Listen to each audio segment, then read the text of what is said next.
Siemaneczko, dzień wyścigu dzisiaj. 4 godziny Monza przed nami. Skład Louis de Latra, Kuba Brzeziński i moja skromna osoba. Kuba zaczyna ten wyścig. Mam nadzieję, że będzie się bez jakichkolwiek przygód. Z taktyką pewnie będziemy trochę mieszać, więc nie jest jeszcze do końca znana. No i co? Mam nadzieję, że coś z tego będzie. Yes, I'm streaming, yes. Can you mute? I can mute, yeah. Yes, I'm streaming. Can you mute? I can mute, yeah. Sound resumed.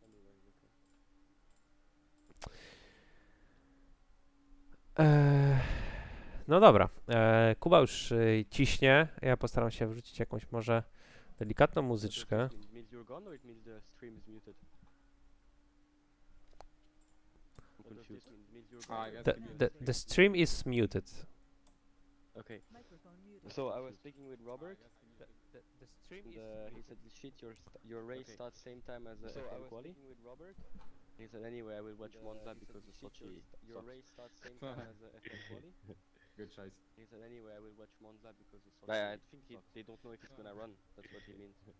Because you know of the rain. Yeah, But anyway, Nieważne. I don't know if it's gonna run. That's what for he sure. means. Because you know of the rain. But anyway, good guy. It's clean Sochi, no? Yes. Race control to all teams and drivers. Race start procedure in just, 2 minutes now. 2 minutes. To all teams and drivers. Race start procedure in just, 2 minutes now. 2 minutes.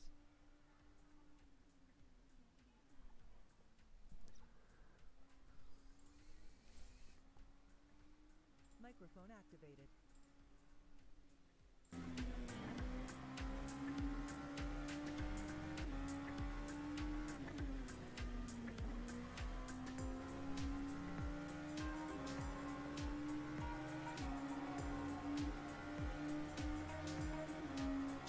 Wszystko działa.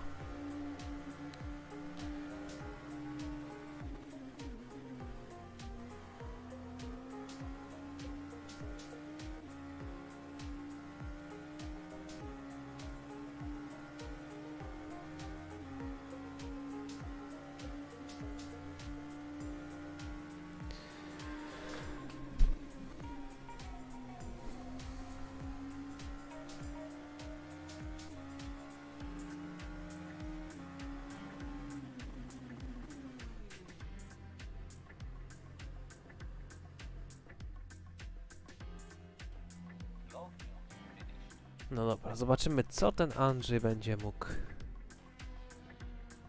A no tak, u Kuby jest niewyciszony, faktycznie.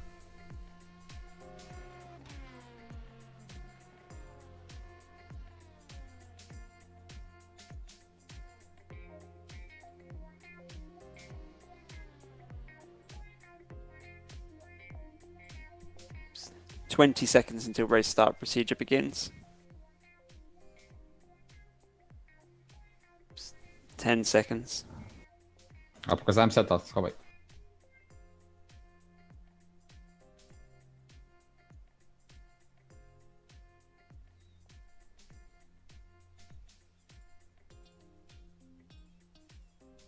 Niestety masz tak małe opóźnienie, że nie zdążyłem. Ja pierdolę. A schowałeś teraz? Mogę spojrzeć sobie? Poczekaj.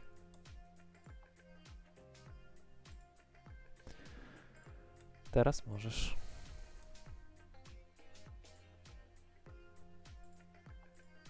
Możesz. Seta pokazał Andrzej.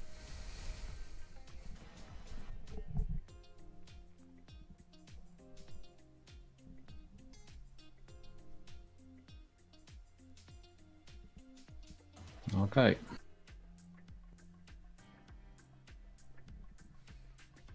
Ty w ogóle miałeś mnie wyciszonego wcześniej, czy jak to było? TS-a całego miałem wyciszonego. Okej. No ale to ja cię nie mogę wyciszyć, bo cię nie będę słyszał. No, na streamie tylko będziesz słyszał. To będę coś mówił.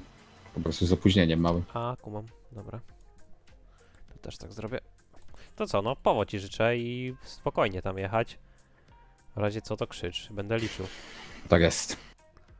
Myśl sobie, co tam jakby wyjechał ten safety car czy coś, bo teraz jak na tych medach jedziemy, to ten dok jest, wiesz, nie zgadza się w 100%. Nie? Dobra.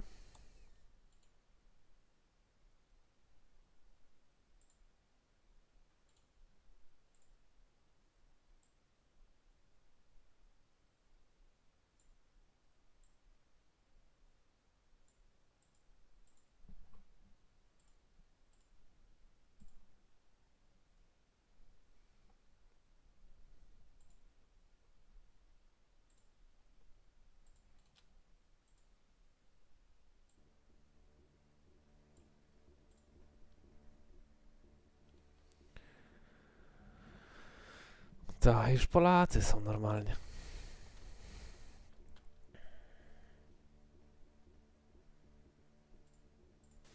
Race control to all teams and drivers. 2 minutes. 2 minutes until pace lap. 2 minutes till pace lap.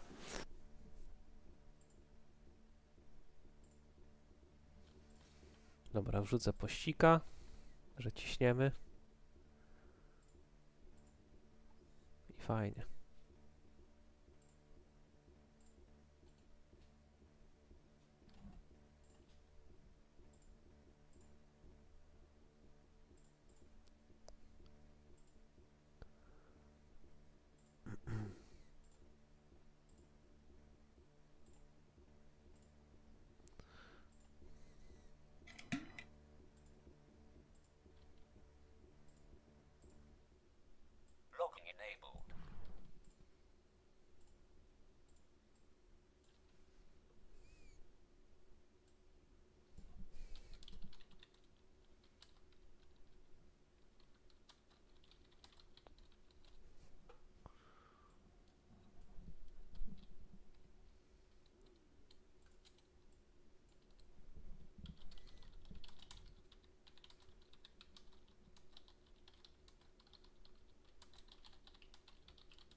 Thirty seconds to start the formation lap. Pa Andrzej mówi ten z tego.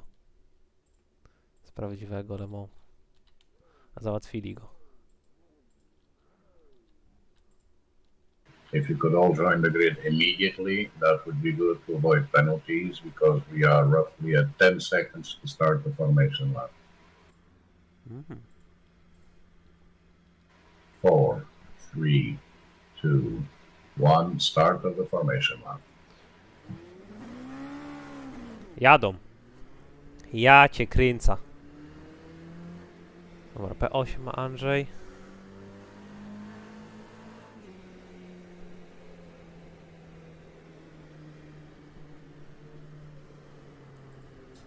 Oby co z tego było.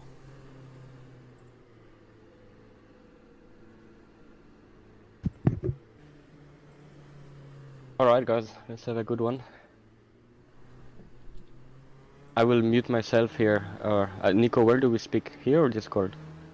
If we speak. Race control to drivers. If you receive a penalty during the pace lap, please report this to your team manager, who can speak to us in Discord. If you receive a penalty during the pace lap, please report this to your team manager, who will notify us in Discord.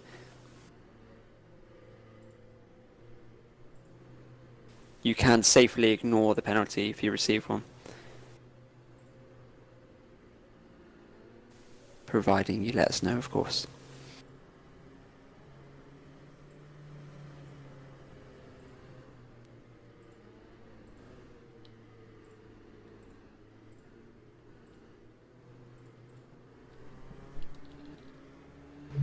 Okay, at this stage we require everyone to stick to grid positions as done a while ago.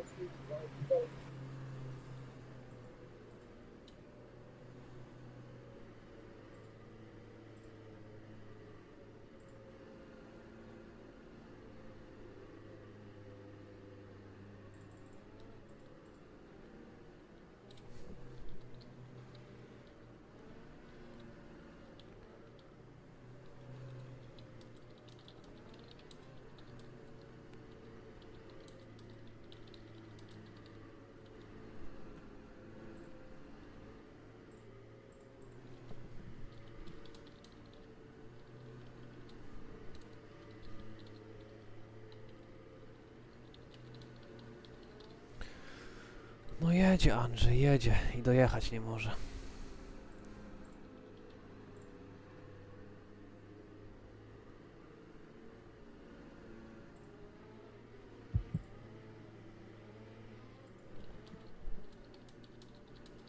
Dobra, oby przeżył tylko ten start. Błagam.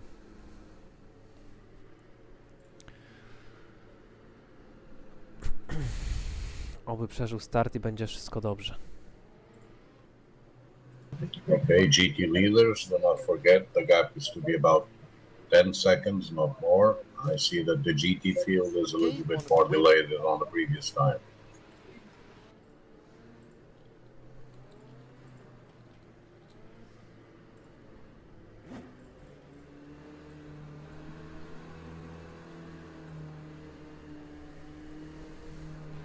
Do not forget, side by side until we cross the line. The game will start automatically for the Ale mam LMPs. stres, I Jezus will Maria. get the green on voice for the GTs.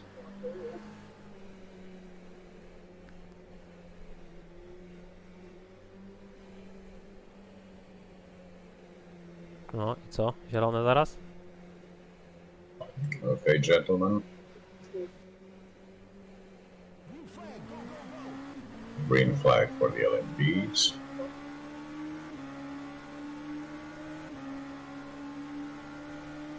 GTs, steady pace, please. Steady pace, please. No overtaking before the line. Stick to the distance. Keep the distance to the car in front of you.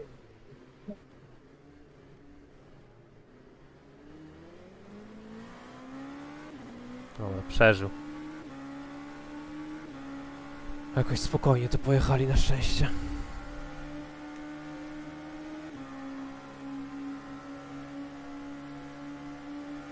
Start the race now, GT. Start the race now.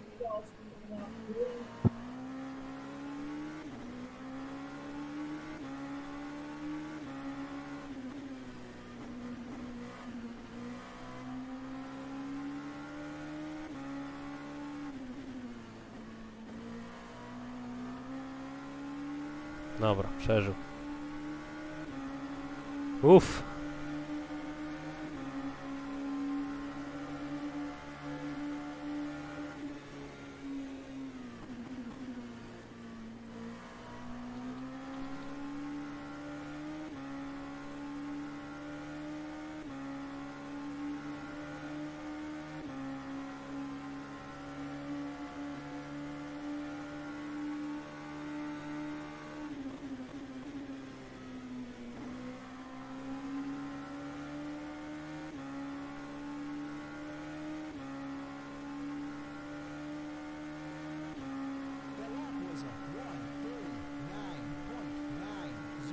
Ta, najgorsze za nami. Information to all teams. Information to all teams. Race start procedures are under investigation.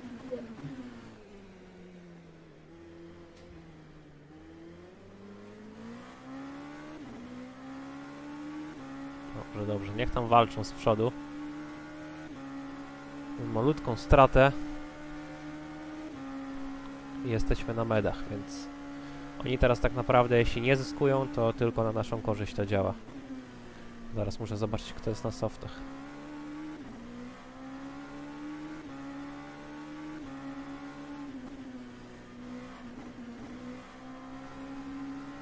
A, ale w ogóle live timing wrzuciłem wam w opis filmu, także tam jest w trzeciej chyba linijce.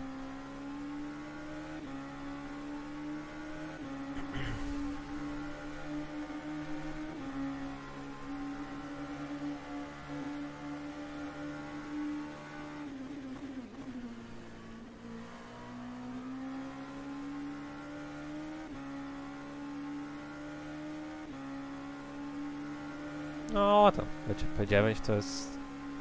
Tu walczymy o pudło, a nie o jakieś P9.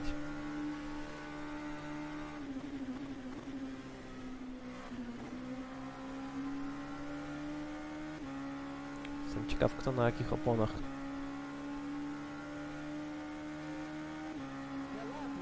Sądząc po czasach, pierwsze 5 zespołów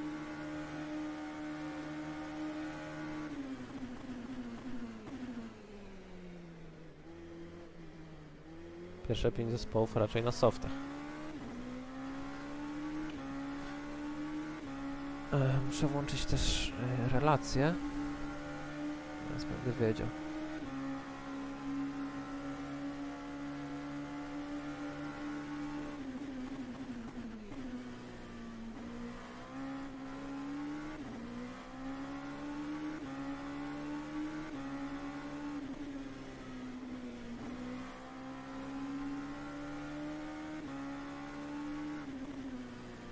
Na softach raczej dobra, pierwsze 3 na softach.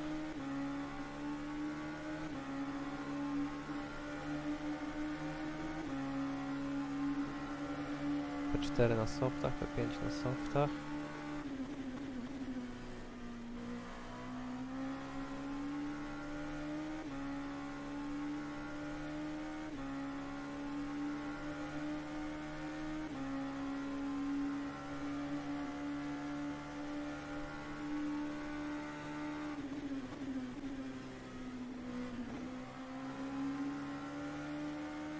No, oczywiście.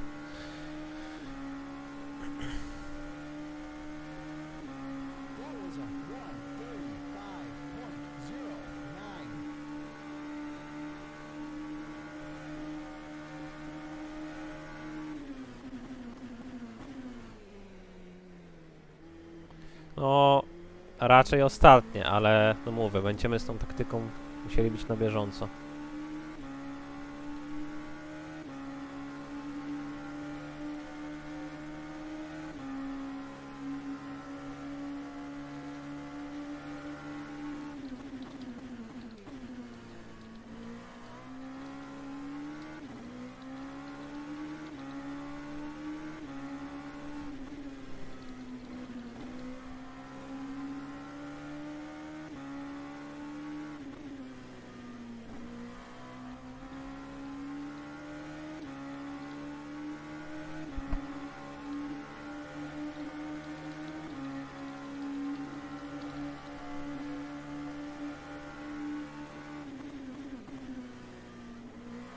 No tak.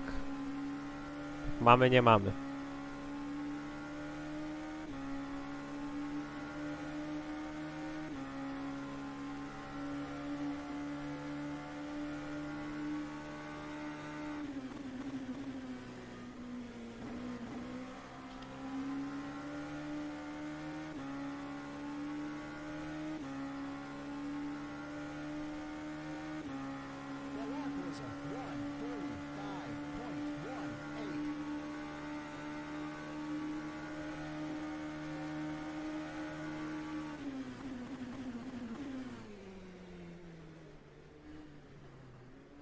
Brawo, Kubuś. Mają to.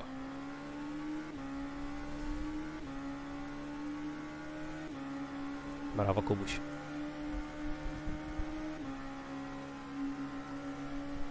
Brawo, Kubuś.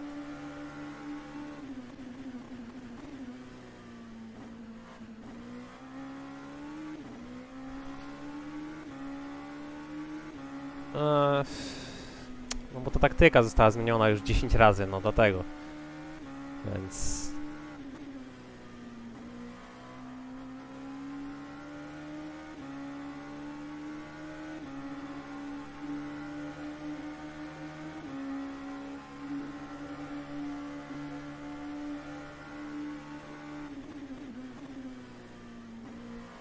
Dobra, redline na sofę. Boże.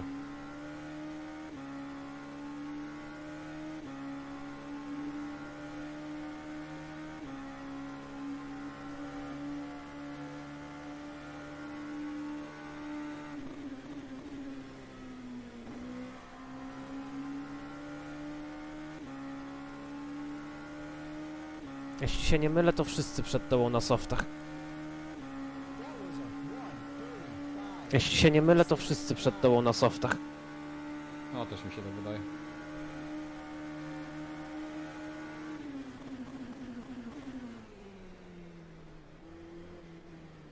Zaczynają się GT-ki.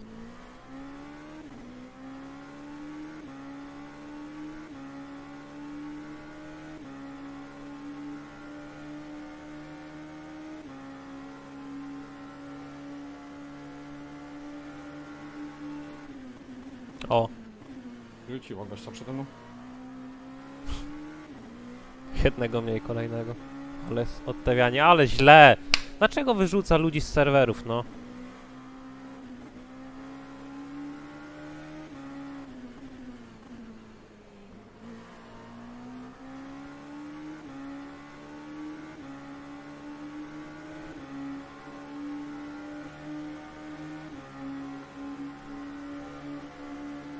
Tyle się przygotowywali chłopaki pewnie. I przez taką głupotę.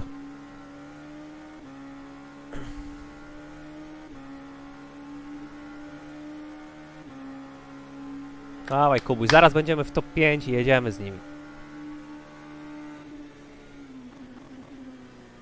O Jezu.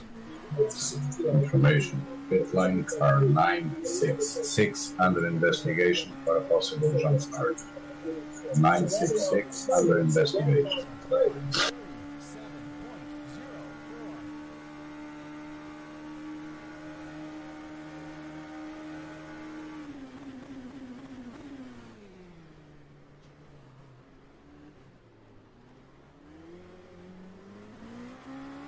Ajajaj. Prawie był. Szkoda czasu na walkę. W ogóle fajnie na czacie się wyświetla Nikodem V, nie? A to Wierzbicki Nikodem. Siema Nikodem. Ja mówię, słyszę, nic nie napisałem.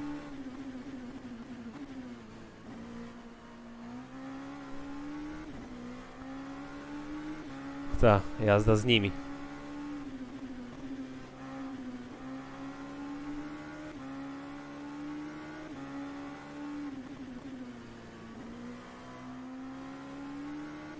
No, co chwilę żółta flaga w pierwszym sektorze. To nie wróży nic dobrego.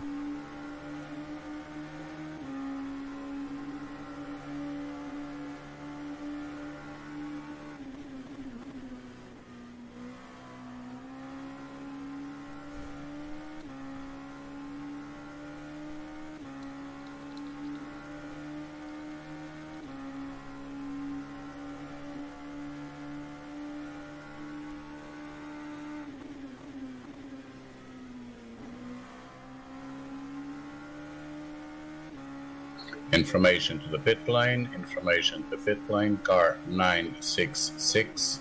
966. Drive-through penalty for a jump start. Car 966 has a drive-through penalty for a jump start.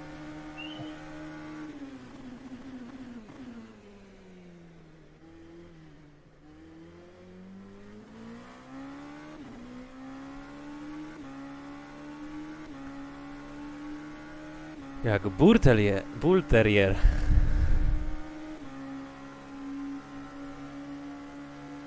Taki właśnie jest.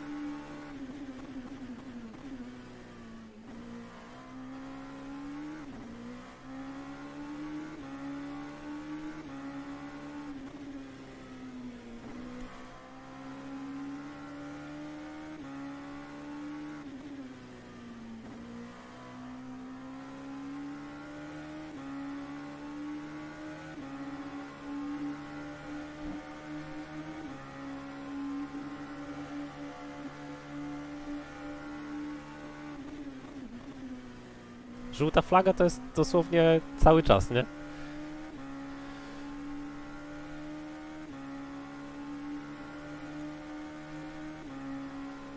No ale wiesz, to jest taka żółta flaga jakby... Dopóki Kuba nie widzi tej żółtej flagi, nie? No to skąd on ma wiedzieć, że jest żółta? To w grze musi się pokazywać, nie? Tutaj nie ma nic takiego, że tam będą karać za to.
No, ale tutaj to jest tak ciężko, nie? Bo jakby tu na przykład w R-Faktorze pojawić się flaga tak na ostatnią chwilę, nie?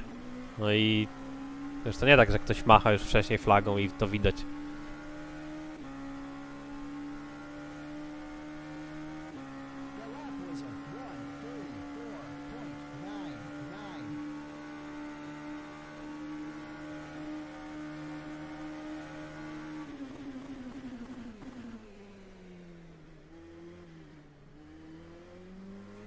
Bardzo ładna szykanka.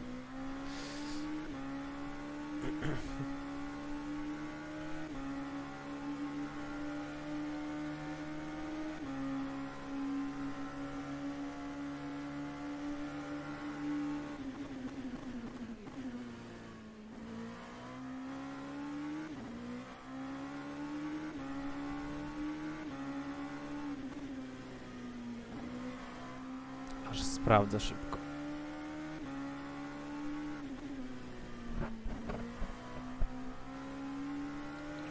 Yellow flag.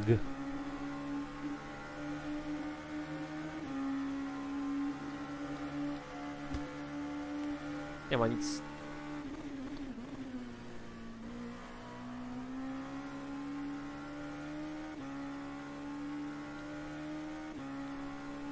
Nie ma nic.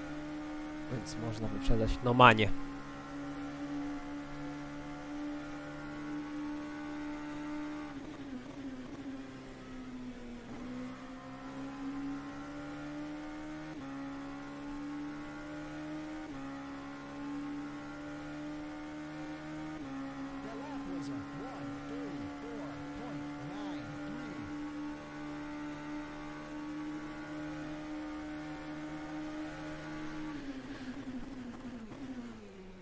Tomek chyba na koniec, ale to jeszcze się okaże.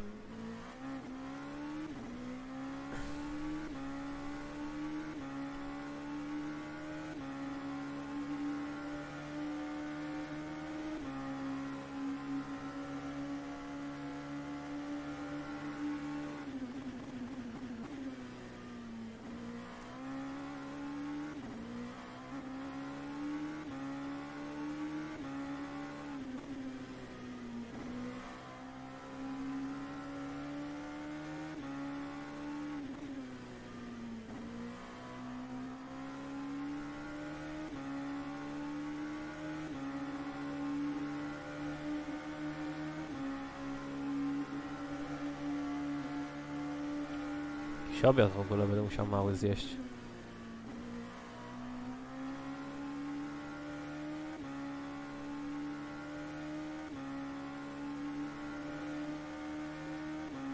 No ten Petersen to dobre ma tempo bardzo. Jeszcze zerknę na te opony, czy na pewno wszyscy mają. Czy na pewno wszyscy mają. O, tu na medach widzę, że jedzie. P9. P9 idzie na medach.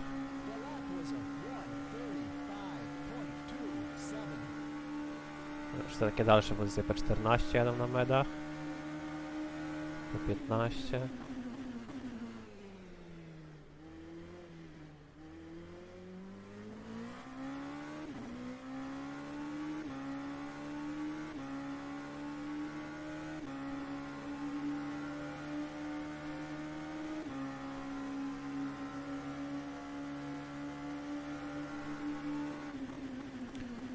Dobra, pierwsze dwa na softach, pewno. Trzecie też na softach, czwarte też, no to wszyscy na softach, okej. To zobaczymy, czy oni zmienią te opony, czy będą jechać dwa stinty na softach i będą tracić na drugim. Jestem bardzo ciekawy tego. Najważniejsze, że Kuba nie traci dużo. Jeffrey widzę ma bardzo dobre tempo, ale no jedzie na softach, tak 3 sekundy przed nami.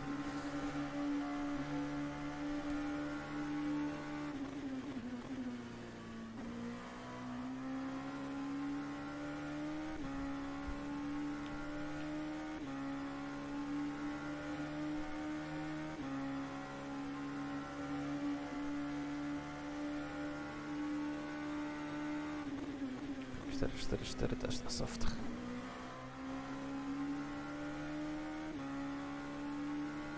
Będzie Michi, Dawid Mroczek i Aberdeen, jakiś Andrzej. To żółta flaga.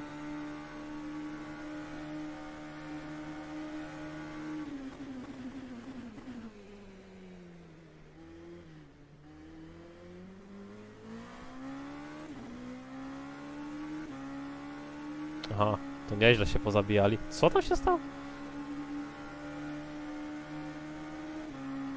To walka w GT-kach była. A to z przodu chyba w ogóle. Ojej.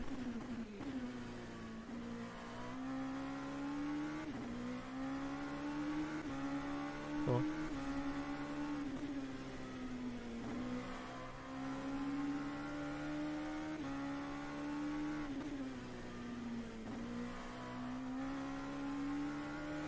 Ale idzie Kubuś jak po swoje.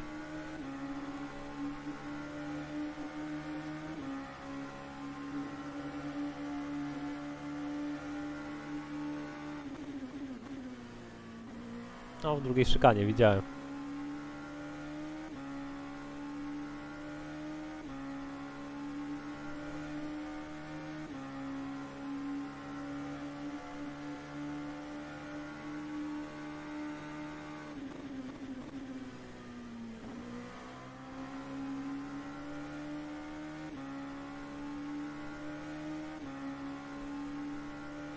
Kuba od kilku dobrych okrążeń stracił sekundę do lidera.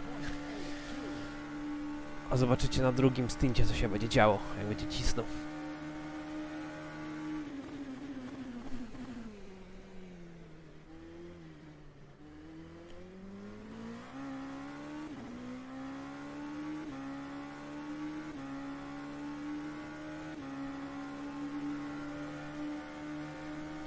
Chciałbym wiedzieć na P7, na jakich jedzie kołach. To powinno być w live timingu, nie wiem dlaczego nie ma, kurczę.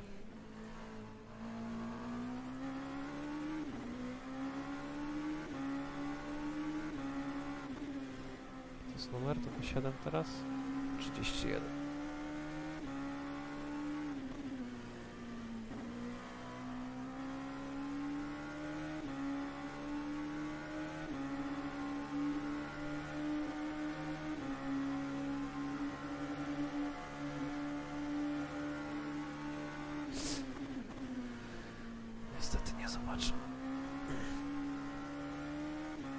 Ale się ciemnica zrobiła w ogóle jakaś.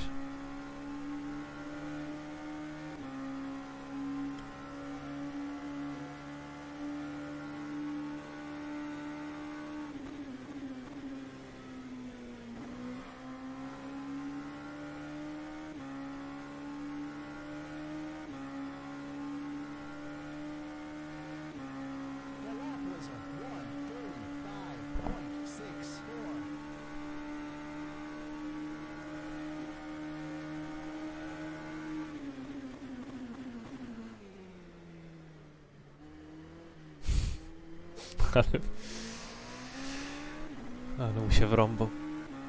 Nie będzie deszczu, 0%, bo była pogoda już podana 3 dni wcześniej, więc... A zobaczcie, lider jest 0,2 przed tym drugim. Kurczę. No będzie się działo, myślę.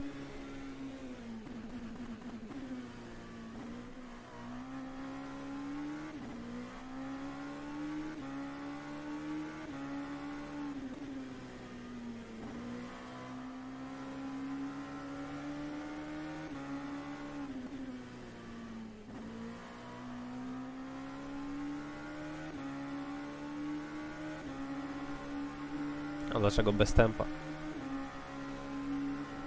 Patrzę na live timing, to... No, teraz wiadomo, w korku, nie? Tam stracił, ale... Kuba trafił z korkiem.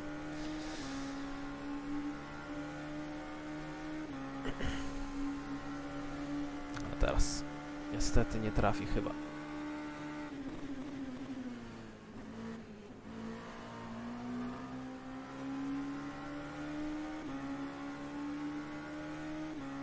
No, wszystko co nadrobił, nie, to stracił w parabolice. No, brawo, brawo. bardzo blisko się ich trzyma, to jest super.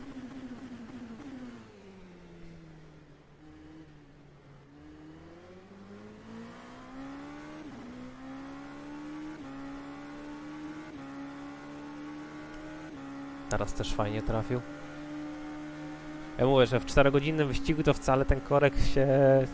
może ci nie oddać tego, nie? Jakby jedni trafią, drudzy nie trafią z tymi GTK-ami i się zrobi. Teraz też fajnie widzę pole z Mo2 akurat.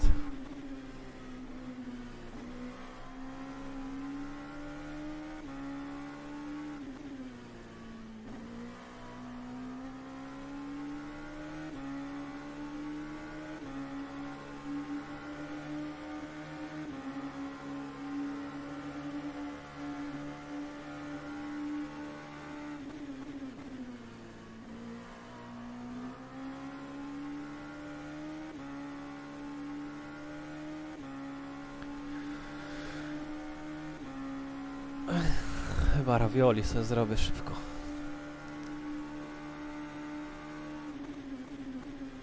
Coś lekkiego, wiecie, to nie można się obiadać przed jazdą. Już zanim ja będę jechał, to... Właśnie, zanim ja będę jechał, to chyba muszę właśnie zjeść zaraz, żeby... No wiecie, ja pilnuję godzin przed wyścigami. Czy to prawdziwymi, czy to tymi wirtualnymi. To dobrze jest właśnie nie jeść przed jazdą, nie? Tak wiecie, taki większy posiłek to 2,5-3 godziny przed najlepiej zjeść, bo potem jest się po prostu wolniejszy. Liczysz mi na następnym kółku, jakie mogę mieć zużycie, żeby jeszcze 5 kółek przejechać? Powiem ci, że będę miał na stok meta. Musisz odpowiadać. Okej.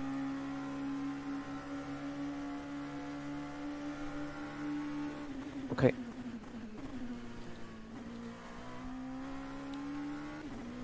Kalkulator już przyszykowany. Powinien mieć taki ręczny kalkulator. I wstukiwać. No chyba Niko kończy, ale zobaczymy.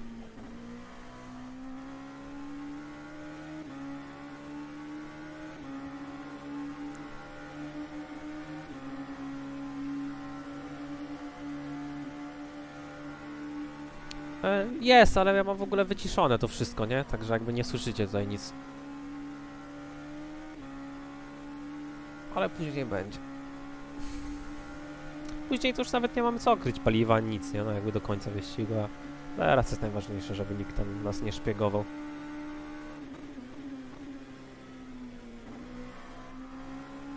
Nie, stinty są dużo krótsze. Jeden stint to jest 36 minut. 15,9. 16,8 policz.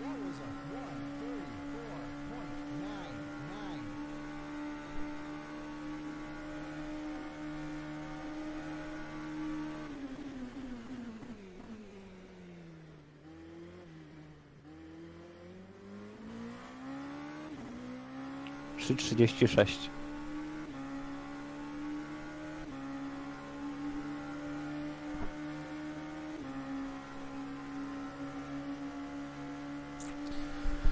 A, no to wiesz, to zależy, nie? Zależy, kto jaką taktyką będzie jechał. Tu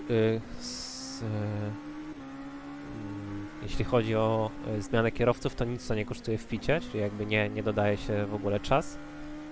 W związku z tym nie wiem, jak ludzie będą jechać, nie? Może niektórzy będą jechać jeden stint, jedna zmiana, nie wiem.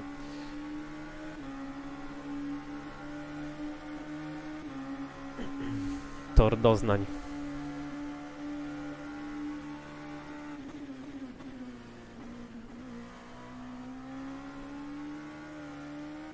O Jezu.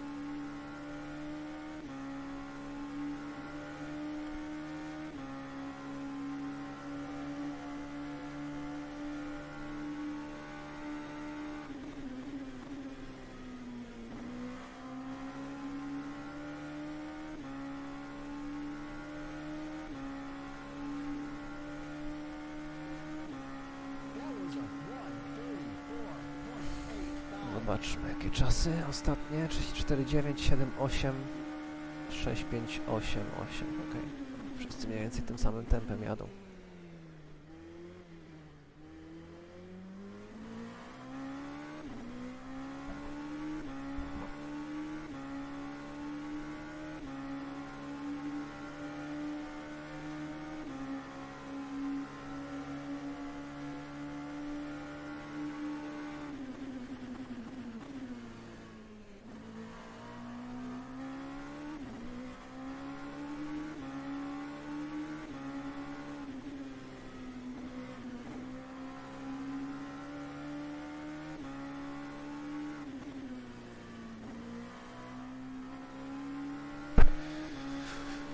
lubię z koło endu jeździć, bo to jest taki świadomy kierowca. Information to the pit lane, information to the pit lane, drive-through penalty car 888 for a contact with car 77. Drive-through penalty car 888 for a contact with car 77.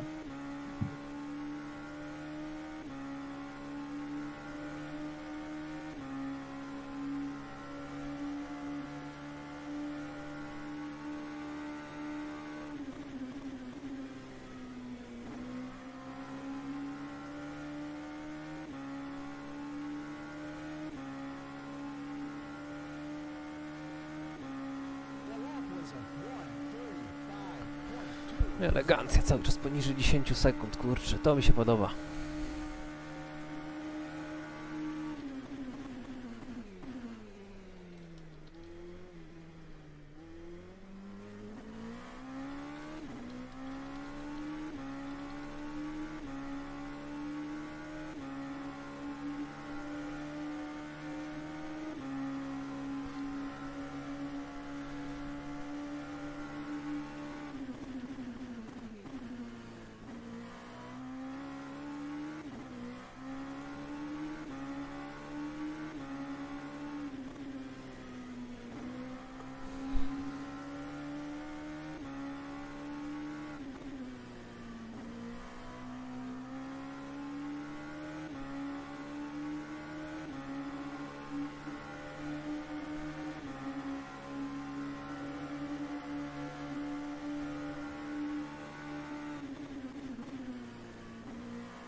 Toru nie lubię?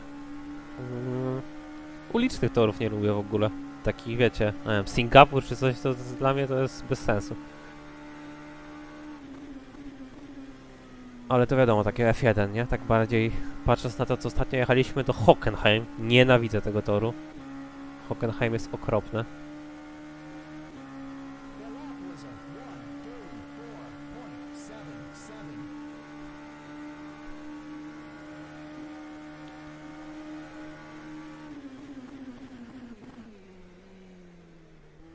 Oprócz tego...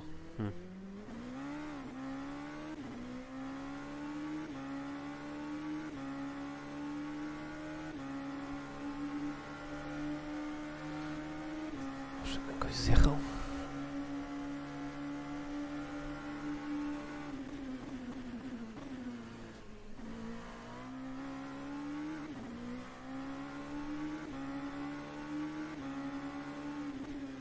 Nie no, Silverstone jest super. Się też zależy w jakim samochodzie, ale nadal. Montrealu też średnio.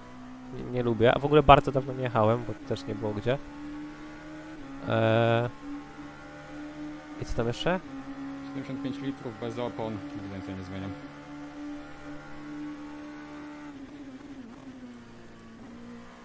Tak jest.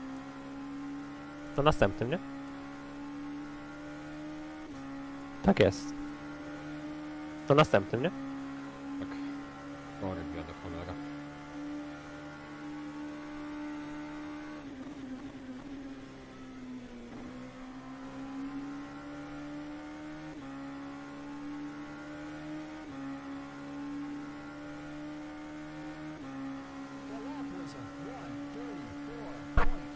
Dobra, tylko Michi zaoszczędził na kolejne. To dobrze, mniejszy będzie ruch w pitach.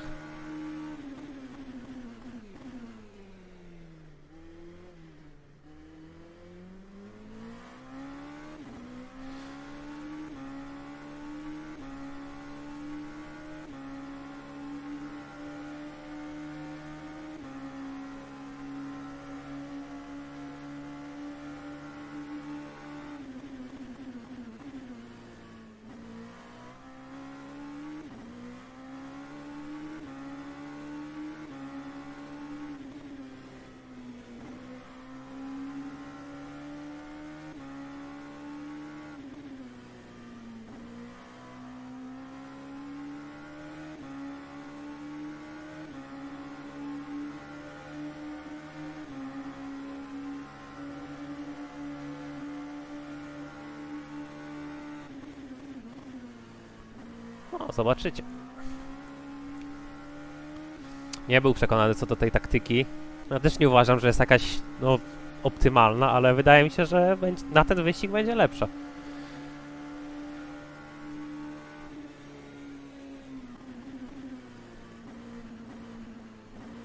Ajajaj, ale dobra, nie stracił tak dużo.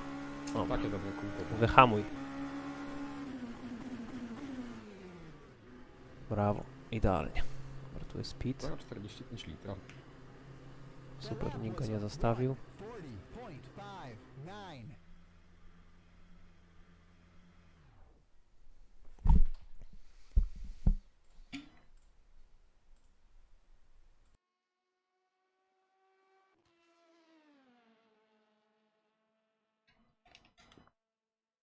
No brawo, super, nic nie straciłeś. Tempo masz kozackie, oni w pitach też trochę potracili. Także ciśnij, teraz drugi stint. Będzie elegancko. Yeah, good job. Teraz jest mój Steve. Well, I think quite a few are on soft ahead, so now they will struggle.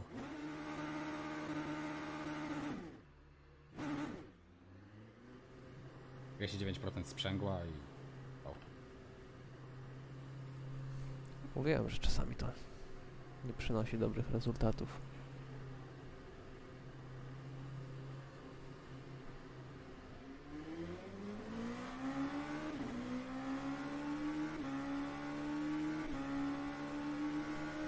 No, Peterson stracił w boksie bardzo dużo.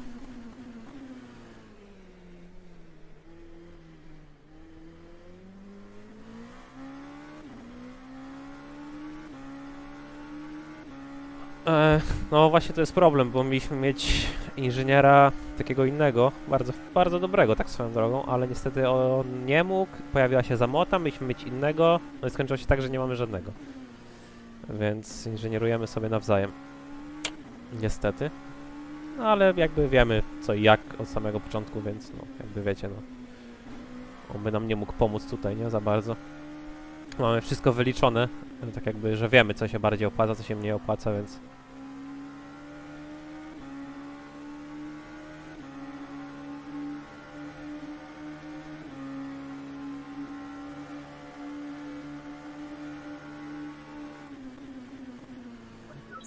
Contact between car 51 and 71 under investigation. Contact between car 71 and 51 under investigation.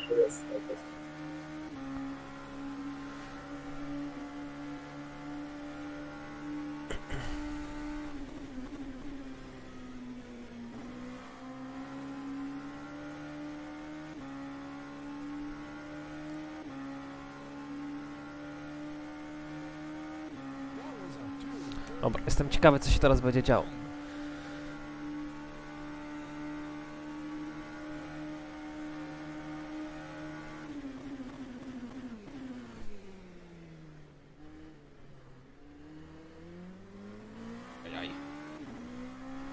Trochę nie trafił Andrzej. Contact between 71 and 51, no further action. Contact between 71 and 51, no further action.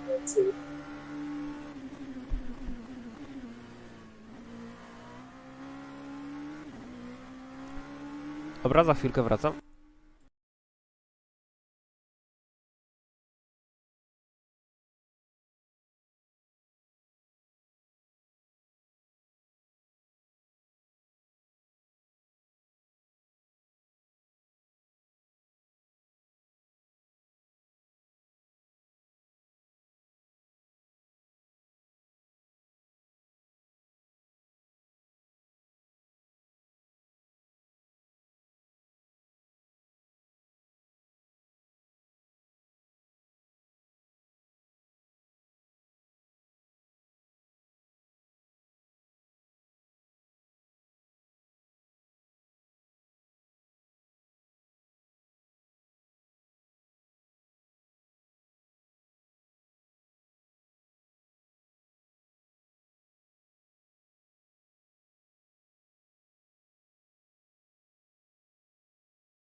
O, przepraszam, już jestem, ale musieliśmy tutaj ogarnąć co i jak.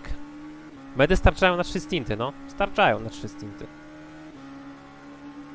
Ale nikt nie powiedział, że 3 musimy przejechać.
Nie, ci z przodu nie zmienili. Nikt nie zmienił.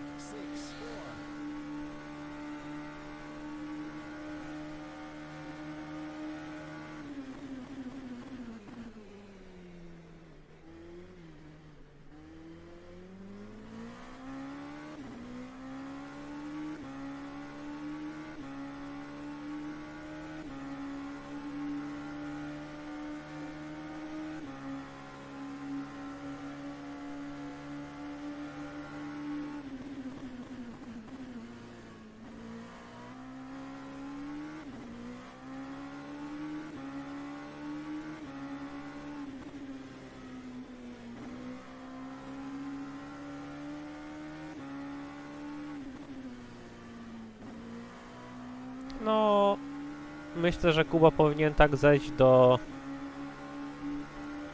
No, oczywiście zależy od korka i tak dalej, ale jakby to było czyste powietrze, to myślę, że do 6-7 sekund do lidera. Wtedy. Bo wiecie, te softy jeszcze są dobre, nie? One potem będą trochę gorsze.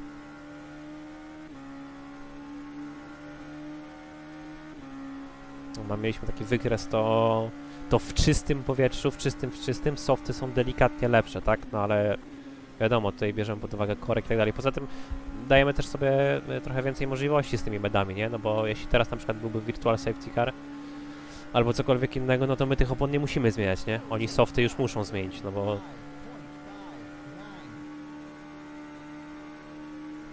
bo nie dojadą po prostu, nie? A my kolejny stint jeszcze możemy zrobić na nich.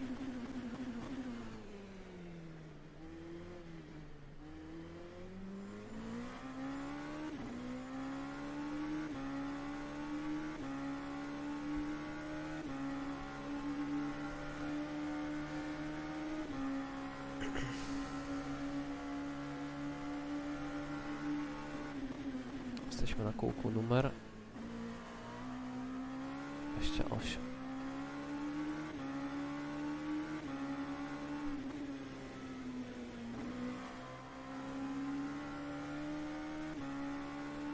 Tak, wszyscy na softach.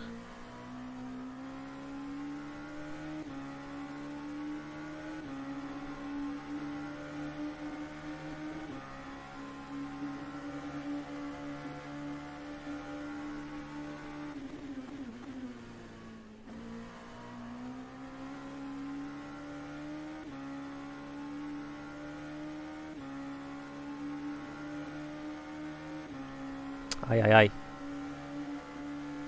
Chociaż może. Okej. To jeśli sobie sprawdzili, to wiedzą.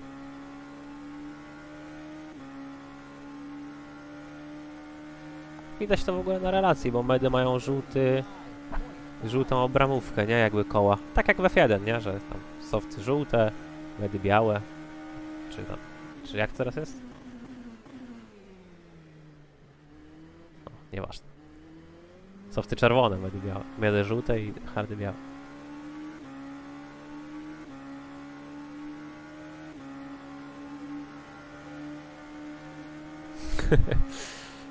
Zażyczysz na mnie dojechania do mety, czy co? Czy jesteśmy dziewczynkami? Żartuję oczywiście. Malowanie w sensie, czy co?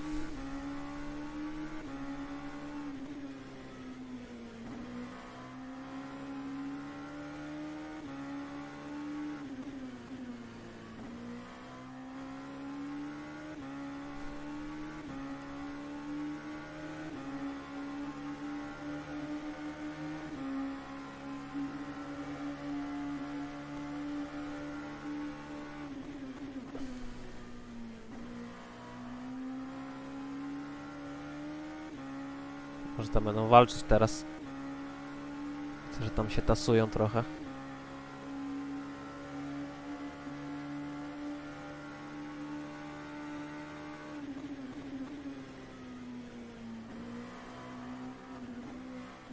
O! Jaki podster.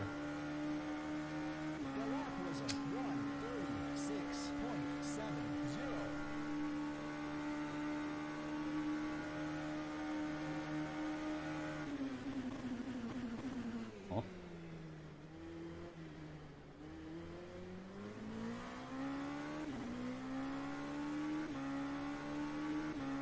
O, musi brać te GT-ki zawsze po wewnętrznej, bo te GT samochody na tej parabolice to po prostu wszystkie wysrywa na zewnątrz, nie?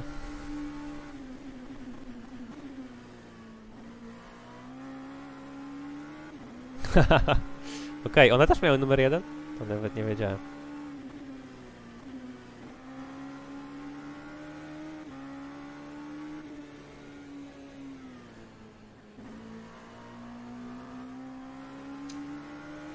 Dramat. Dobra, nie narzekaj, no. 3 samochody, Andrzej, no przecież to się zdarza. No nie, właśnie Kuba musi poczekać. O, teraz niestety.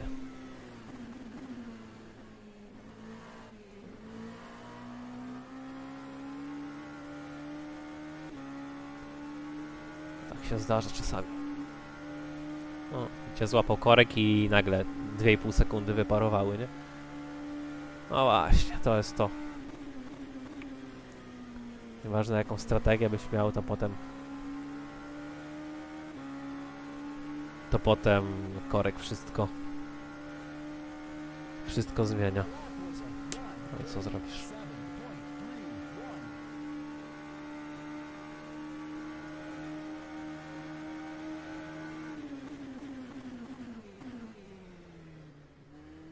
Oho.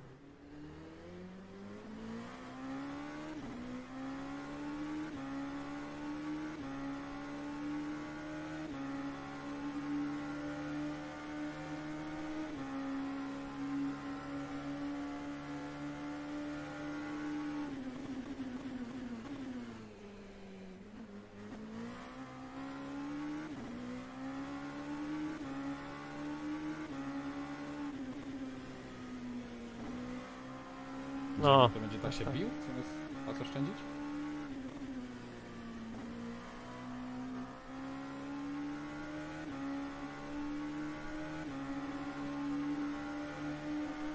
No i widzicie, było 9, jest prawie 13. Się robi kaszanka.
O, w ogóle nasz Williams się wycofał. Numer 5.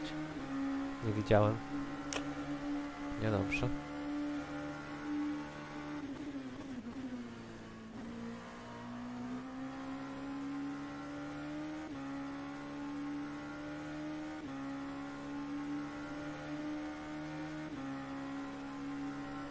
No tak, P4 bardzo blisko. P3 też blisko.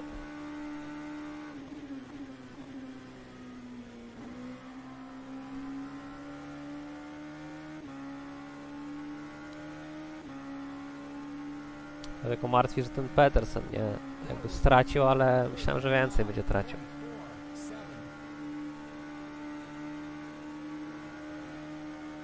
No tam jest przecież Jernej u nich w numerze 4.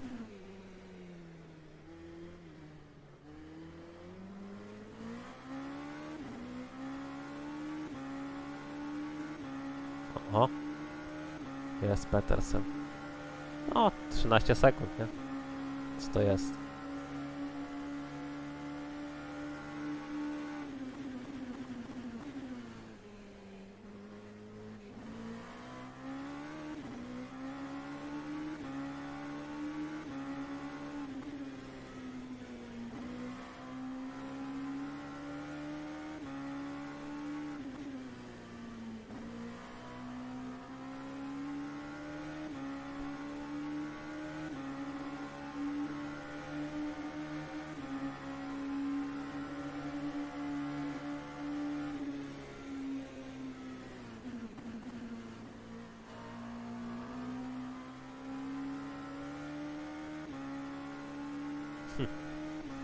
Znowu w tej Ascari, kurde no. 35,5. Lider. 35,7. Michi. 35,6 P3. 36,0 P4.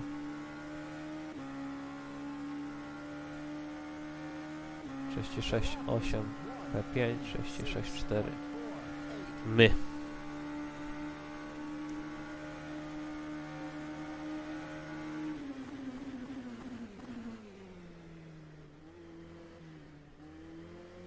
No niestety, przez korek zamiast odrabiać, to Kuba stracił.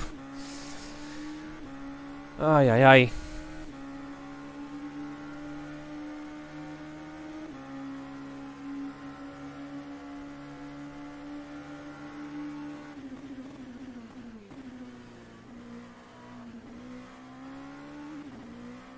Boże.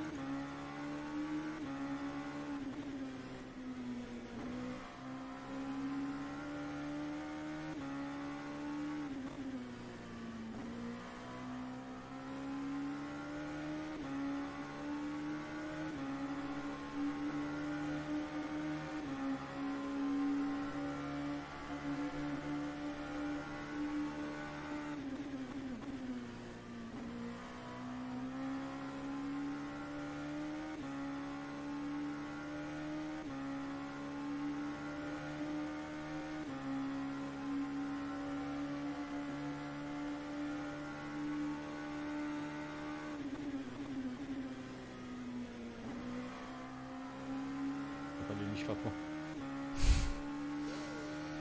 Nagle się zmieniła, nie? Pogoda. Niebo niebieskie się zrobiło.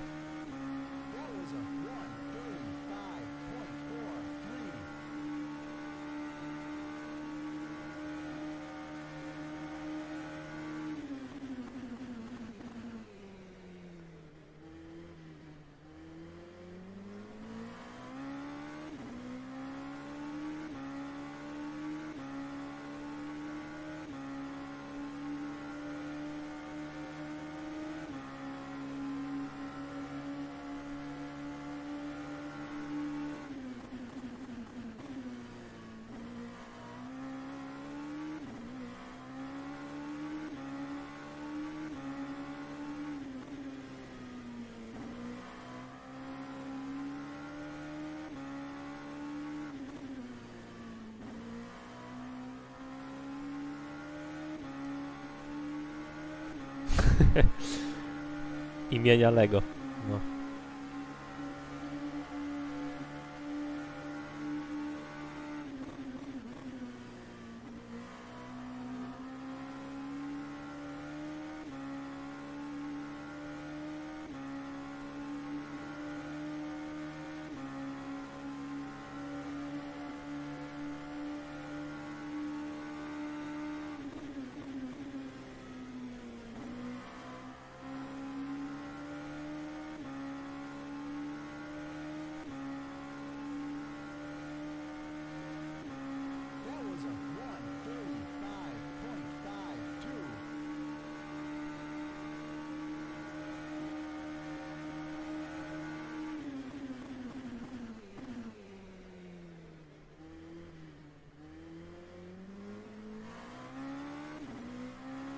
Jestem ciekawy też jednej rzeczy, czy oni przed nami cokolwiek oszczędzają paliwa, czy nie?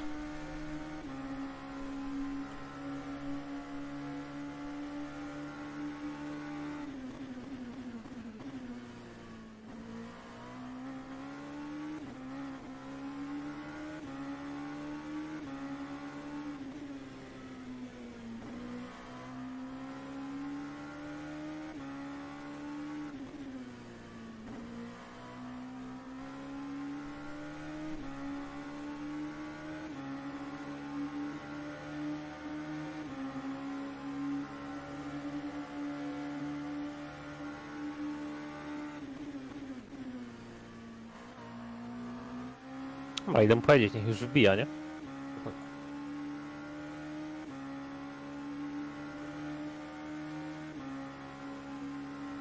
Zaraz wracam.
Przepraszam, wyciszony jestem, a gadałem i nic nie było mnie słychać.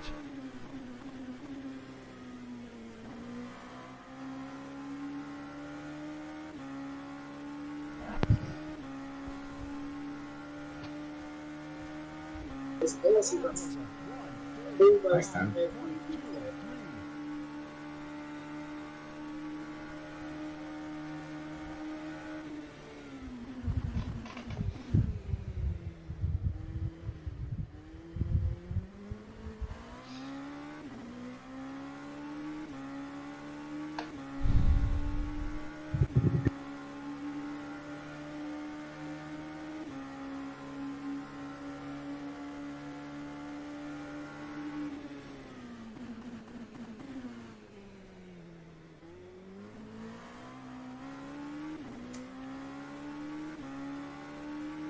gorzej.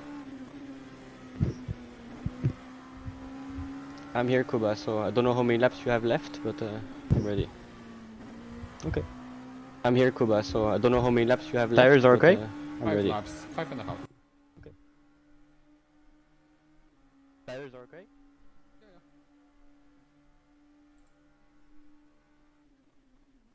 I mean, I'm on medium, so they must be okay. Information for the pit lane, car 88, drive-through penalty for pushing car 89 out of the track. Car 88, drive-through penalty for pushing car 89 out of the track.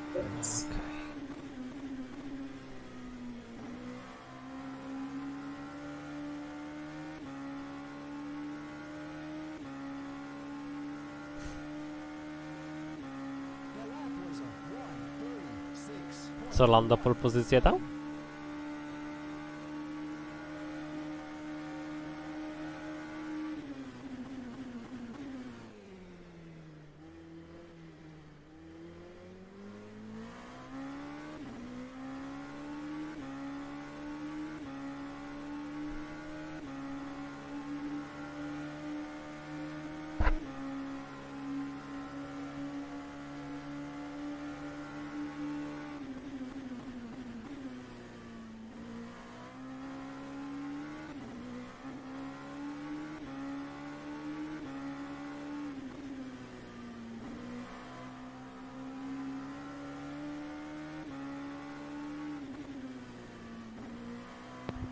The P2 behind you is not for position, by the Yeah. way. The first tires, so it might be faster than me.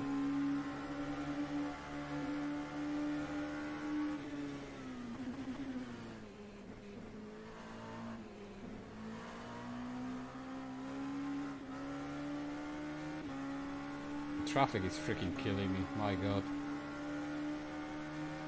Za każdym razem źle, nie? Naprawdę.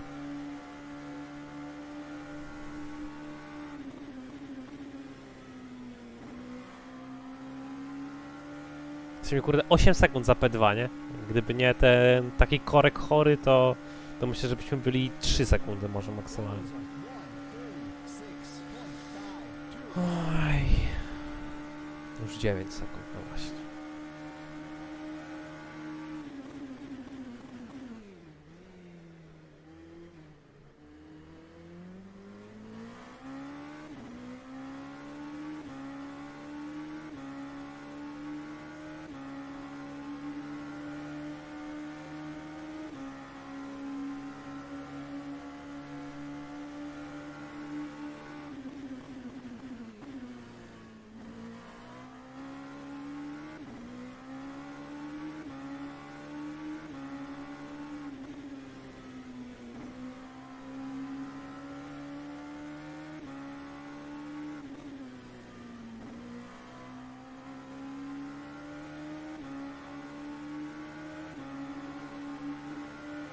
Niko, jesteś?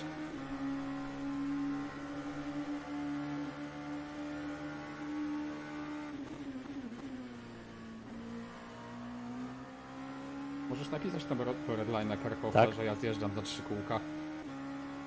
To nie ma sensu, żeby mnie atakował, nie? Byśmy nie tracili czasu. Okej.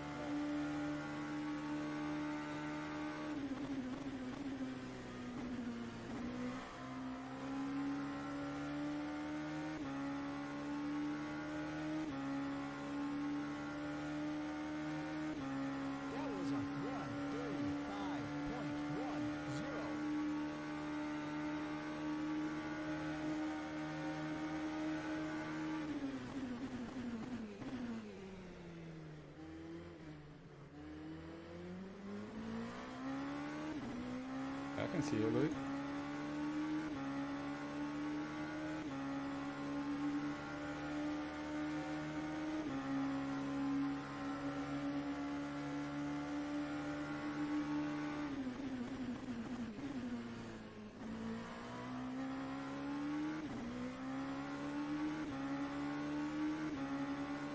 Powiedział Bono, że będzie za tobą jechał. Ja.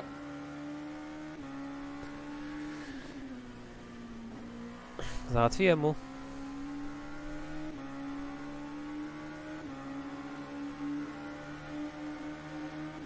pełen bak, medy, Louis wybrany.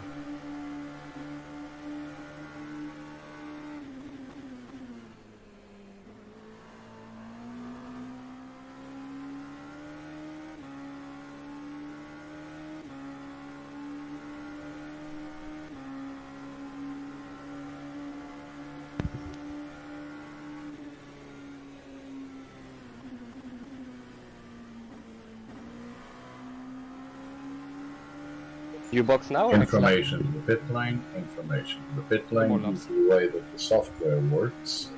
Postponing the drive-through penalties for the end of the stint may cause cars to go out of fuel, because the system will impose the drive-through before it allows you to refuel. So if teams want to do the drive-through on the last lap, please be advised that you may find yourselves without fuel.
I think he will box, so watch out.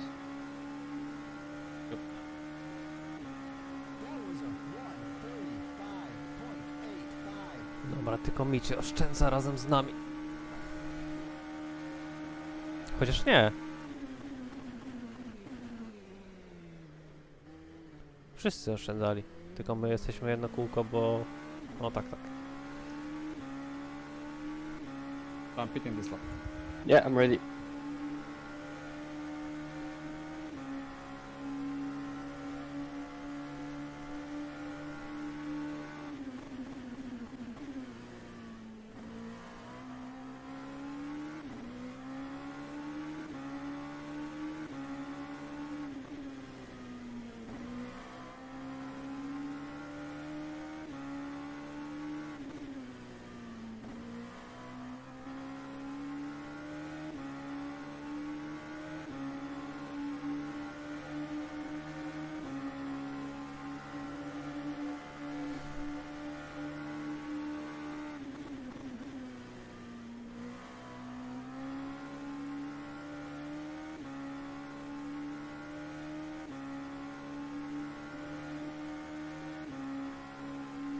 I'm about to do a 34-8.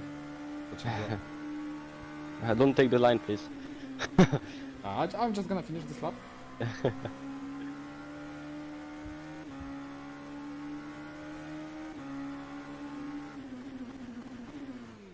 I have nothing to do. I just wait from outside. It comes to the normal view. Czy on nie przepałował? Proszę powiedzcie mi, że nie przepałował. That's close.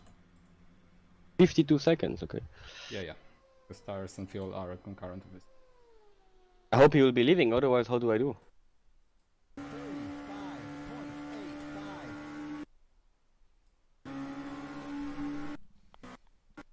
Line, please.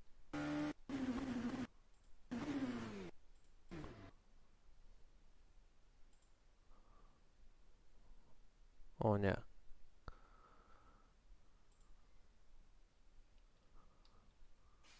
I have Wyhamował nothing chyba to do. I idealnie. just wait from outside. It comes to the normal view.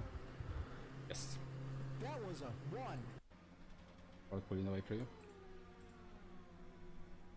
The Coles didn't change drivers or tire. Whatever.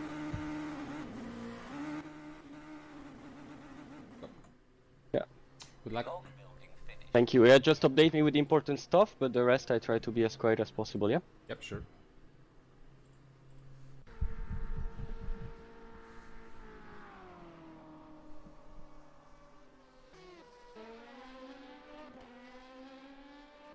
All clear on exit. Thank you.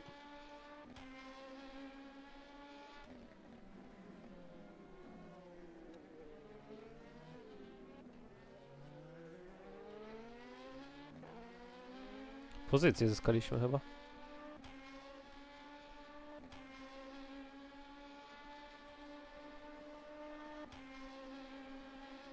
No tak.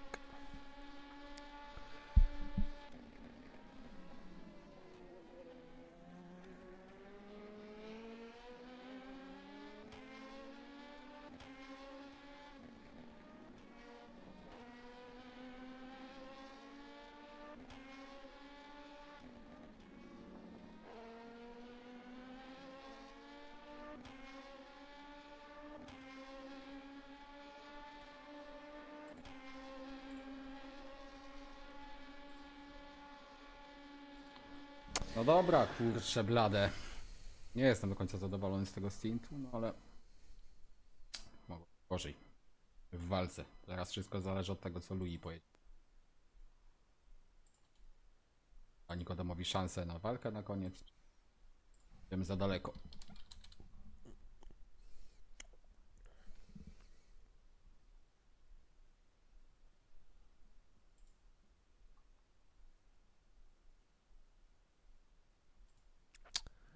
Andrzeju, chodź na Discorda.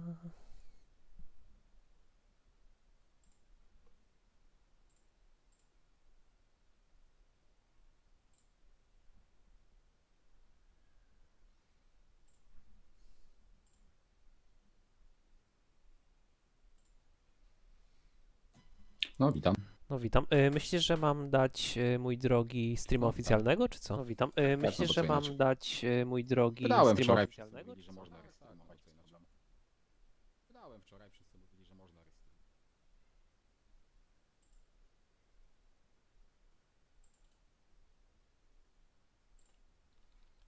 That was the RAG, no?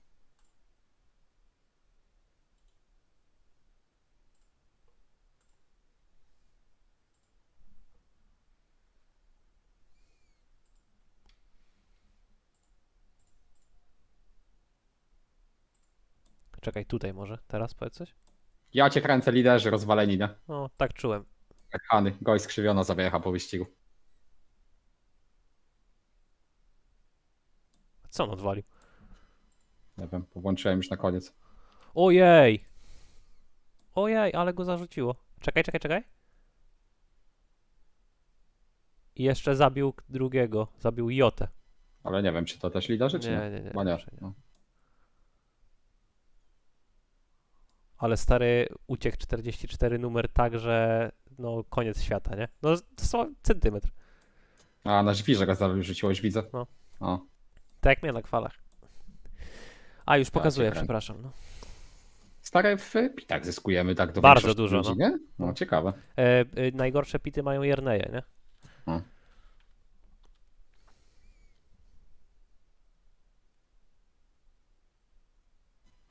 Masz link do live timingu, czy mam sobie znaleźć? Jest w opisie naszego filmu.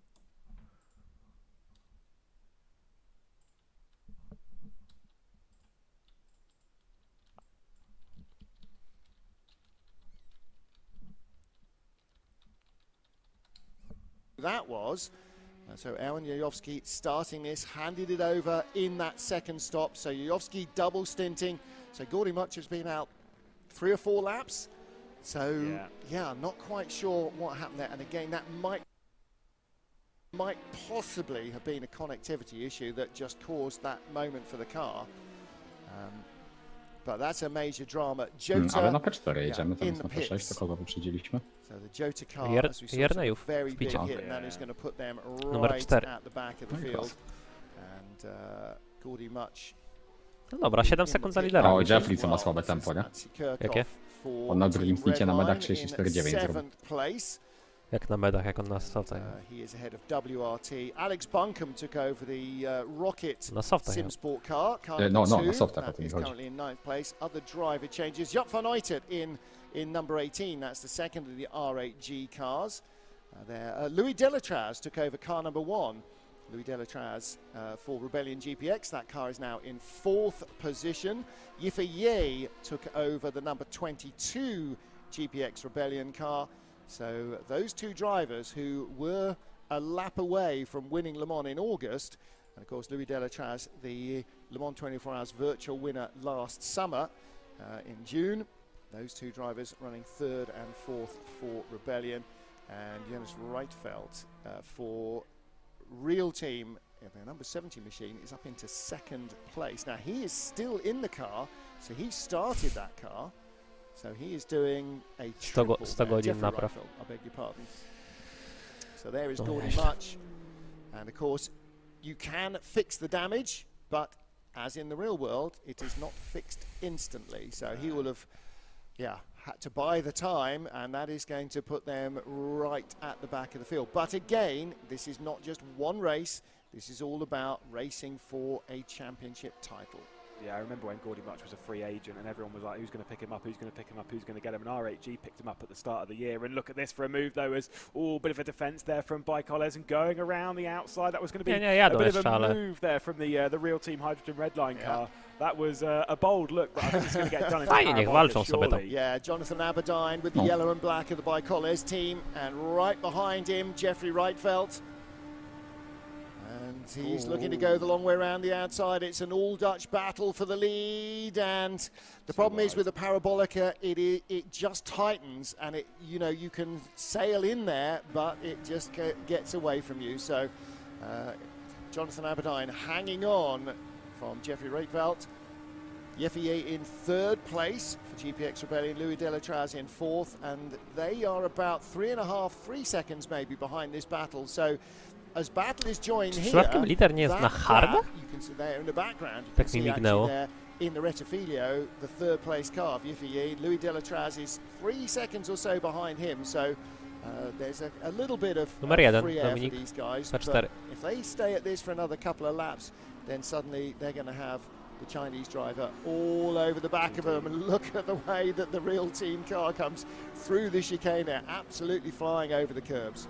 Absolutely superb. Jeffrey Reitveld's such an impressive driver. Bit of lap traffic we're going to jump past here. There was BS competition, all red line as well, just at the end there. And actually, to be honest, that red line car hurt more the Real Team. Nasz Gietek jedzie na P2? Co się stało? Przed pitami jeszcze? In LMP2, from a sim racing point of view, these are the titans of the sim racing industry. You've got Burst, you've got Redline, you've got RHG, and you've got Williams. These are the teams that we're really focusing on, battling in this championship. It's really impressive. Well, that battle they went by was a 3-car battle for 4th place in GTE as well. Now let's take a look here. Oh dear, the GR Wolves car getting hit hard from behind. And that was the BS competition car. Yeah, Jonas Rivio. So Rivio was just a fraction behind. It was Project One, Team Redline, and BS. They were the 3 O, cars to weź that podeślij the linka. leaders Nie, oni na of softach, this sorry. battle was going through their battle for 4th place in GTE.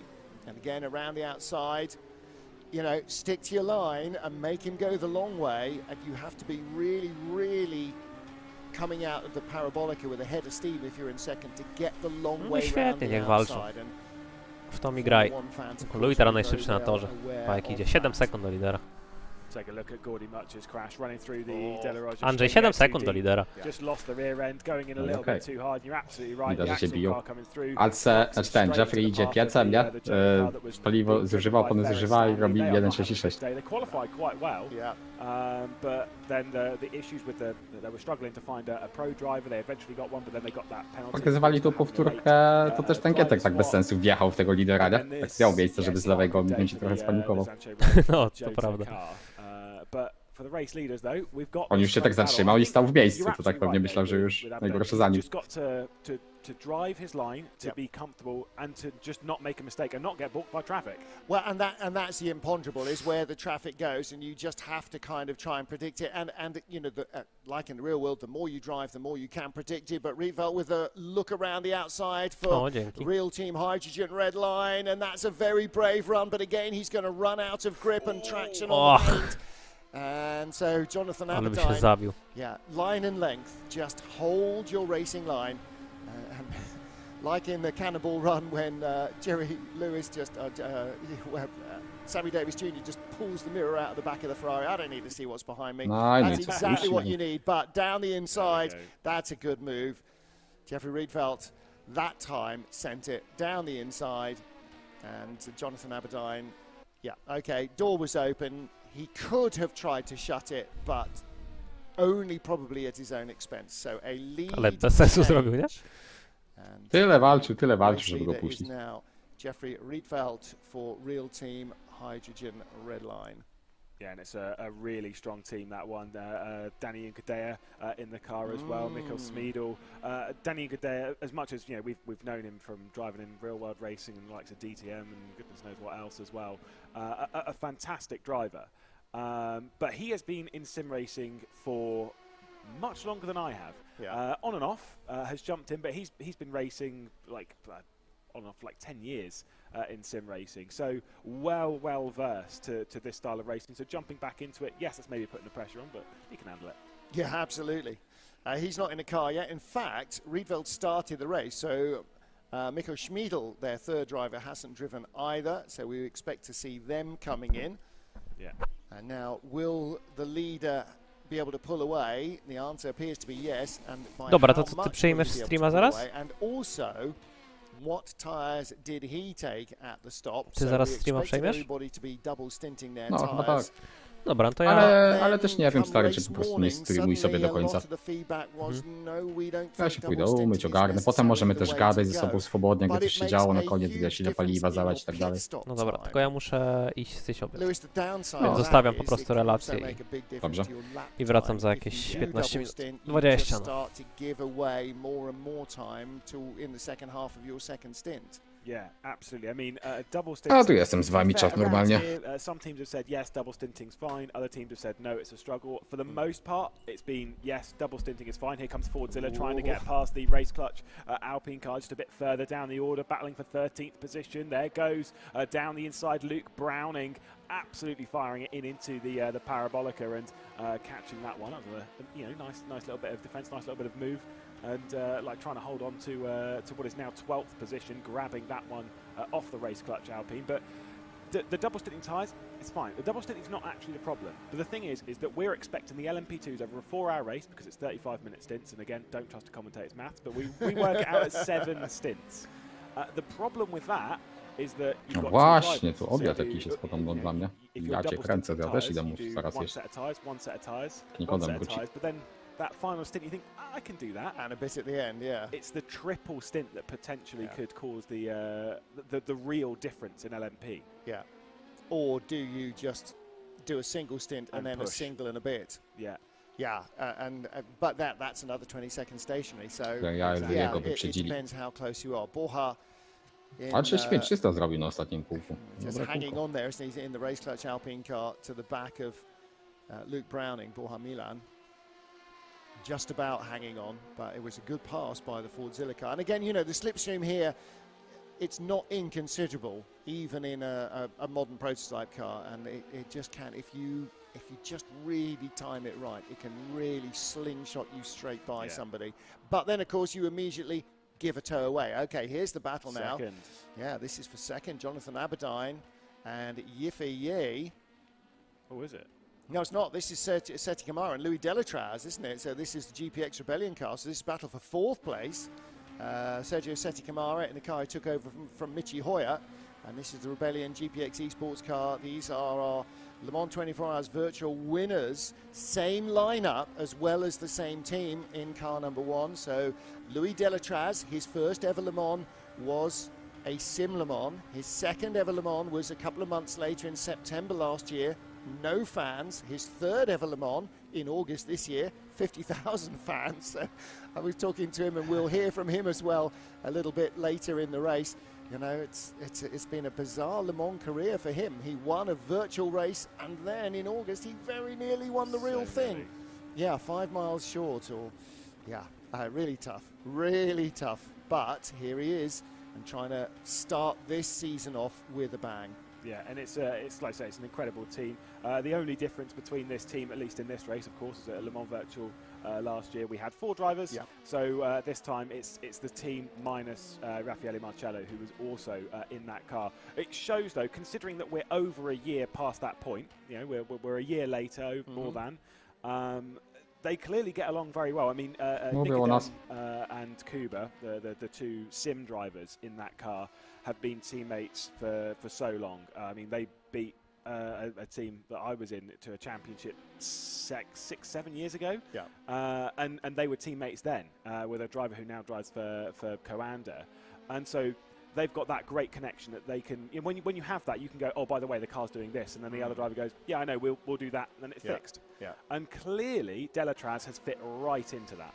And that's interesting because, you know, there's that you know, there's a spatial gap between them in Poland and him in Switzerland. There's the language barrier. Jordi Suarez in the Ferrari under pressure. Zbigniew Jara behind. 14 Project One, and again, as the stint progresses, the Porsches are coming back up the order. The Project One car inside for 6th. Yes, he gets it. The Ferrari's been a bit of a contact magnet, unfortunately, so they have struggled a bit to keep their pace because other things keep hitting them. But through Curva Grande, right up behind the back of the Team Project One car. And again, Project One, another real team race team, the most successful team running Porsches in GT racing is their boast. So they came into World Endurance Championship a couple of seasons ago. They've successfully won lots of titles with 911s. No, Louis bardzo mało się przygotowywał do tego wyścigu, więc najważniejsze, żeby błędu jakiegoś dużego nie popełnił. So this is coming towards the end of the double stint. It was about a 50-minute. So we should be in another 10 minutes maybe looking at the second set of stops for our GTE cars, and that will be almost when we get our third set of stops for LMP2 as well. Yeah, so that busy. could end up being very, very busy. Yeah, a reminder that contact is on in the pit Yeah. lane. And let's just say again, for those who aren't regular R-Factor 2 users, contact is on does not mean it's allowed and or encouraged. That's Yeah, not right. have at it, No, boys. no, no. That means the pit lane is not neutral. If you hit something in the pit lane, you incur damage. Yeah, I It's, know. it's not, yeah, okay, off you go. Yeah, I know. Contact is allowed. He'll hate me saying this, so I do apologise to one of our drivers, Gianmarco Fiducci. Oh, I just thought for a moment the Ferrari Oh, he did come in the pit He lane. did Yes, pit. he did. Yeah, so yeah, good shout. Zacząłem Wow. mówić, że Louis się mało I thought he was a przygotowywał little tight i offline, jakby, so wiecie, no pojeździł jeden dzień, złapał takie tempo, że jedno kółko jest w stanie takie na przykład gdzieś blisko he nas made a złożyć, second stop. ale Yes. błędów dużo też Immediately. popełnia. Right. Po prostu za So mało we wyjeździł, think no i nie ma that tej he didn't regularności press the jeszcze, car stop. więc to co jedzie teraz jest okej. Right, Because he right, stopped for right. fuel, came out in front. How's that happened? Oh, he's gone straight back in. So now he's in the pits. So actually somebody else had just stopped in GT as well. The Wolves car, so Luc de Val has gone back out in the 86 car. Liam de Val, that car had a penalty early on. Jordi Suarez is in, and Tommy Bayashi in for D-Station Racing as well. That was the other car that I was looking for that was in the pit lane in GTE. In fact, both GR Wolves cars are in the pit lane, but they are actually our Lanterne Rouge. They're at the tail of the field. So we might get another driver change. Tommy Bayashi took over at the first stop from his teammate Toshi Yojima, so we might see João Paulo de Oliveira coming in, or he may double stint it. It depends how they've decided to slice the race. Back with Fordzilla Luke Browning. Didn't really escape from Borja Milan, did he? And it, you know, whether traffic sort of caught him out or whether Milan just in the slipstream can sit behind him rather than sit in front of him. It may just have been that Borja Milan in the Race Clutch Alpine car got held up out of our sight, and as a result, Luke Browning just came steaming by him on the straight. Yeah. And sometimes that's all it takes. If the cars are that close together, and look at the tiny gaps between them in terms of you know, the last few laps, there are tiny margins. You know, we saw it in qualifying, hundreds, thousands of seconds between the drivers in the cars. Yeah. You know, if you get held up once and lose just a fraction, a tenth, could be enough to cost you a place. Oh, absolutely, especially around a circuit like this. I mean, you're cost off of a corner, and then suddenly the slipstream from behind, boom, that position is gone. This battle is about to grow, though, by the way, because very, very close on the rear end, you have the other race clutch Alpine. This one being the blue one. That's a little bit too wide there from Bois Milan. You can see teammate just behind, but also you've got Dennis Jordan for Red Bull Racing Esports in their LMP runner, which isn't that far off the rear end, just coming through shot there. Very quickly, I'll say that point what I was going to say, because this is in relation to contact in the pit lane. Again, apologies to Gianmarco Fiducci, who was jumping in later on in this Team Fordzilla car. He's used to racing elsewhere in sim racing, on other platforms, and he came into the pit lane in a different series on one of the official R-Factor 2 series called Formula Pro at Silverstone. Came into the pit lane, his teammate was in the box, and he drove straight into the box. And I was like, oh no. And I'm sorry to bring that up, but it is permanent. I've had that done to me before a couple of times. It's hard because it's one of those things that you don't really think about too much. Where if you've raced on all the other platforms and you think, well, there's no contact on, it's part of your rhythm. You come into pit lane, you do your thing, and then you get out of pit lane. Whereas in here, you have to treat it like a normal pit lane. You have to be watching constantly, as if you're on the road, you're ready for someone to pull out, you're ready for someone to slam on the brakes right in front of you. You've got to be ready for everything. And it's really hard. It's probably the most, in my opinion, the pit lane is the most dangerous part of any race. Because the penalties can be so major in terms of contact. So we have had driver changes from our 2 pit stoppers. Back in at D station is the driver who started, Tosha Najima. So he's back in 777, and Nick Nielsen has stepped into or slotted into. No, Louis tak myślę jest tak około pół sekundy za nami, tylko właśnie ciężko ocenić, bo wiecie, na jednym kółku jest 30 za nami, na innym jest sekundę za nami, no i tak po prostu regularności brakuje troszkę. And hopefully the Ferrari has made a successful Autosport, ale polski? Polski nie chyba. Leads in GTE. Pit stop for R8G, car number 18, Joop van Uytert, who took over that car at the first stop. So LMP2 pit stops are underway. Akshay Kirchhoff in the pits as well for Team Redline, car number 1, 2, 3. And I don't think that... early?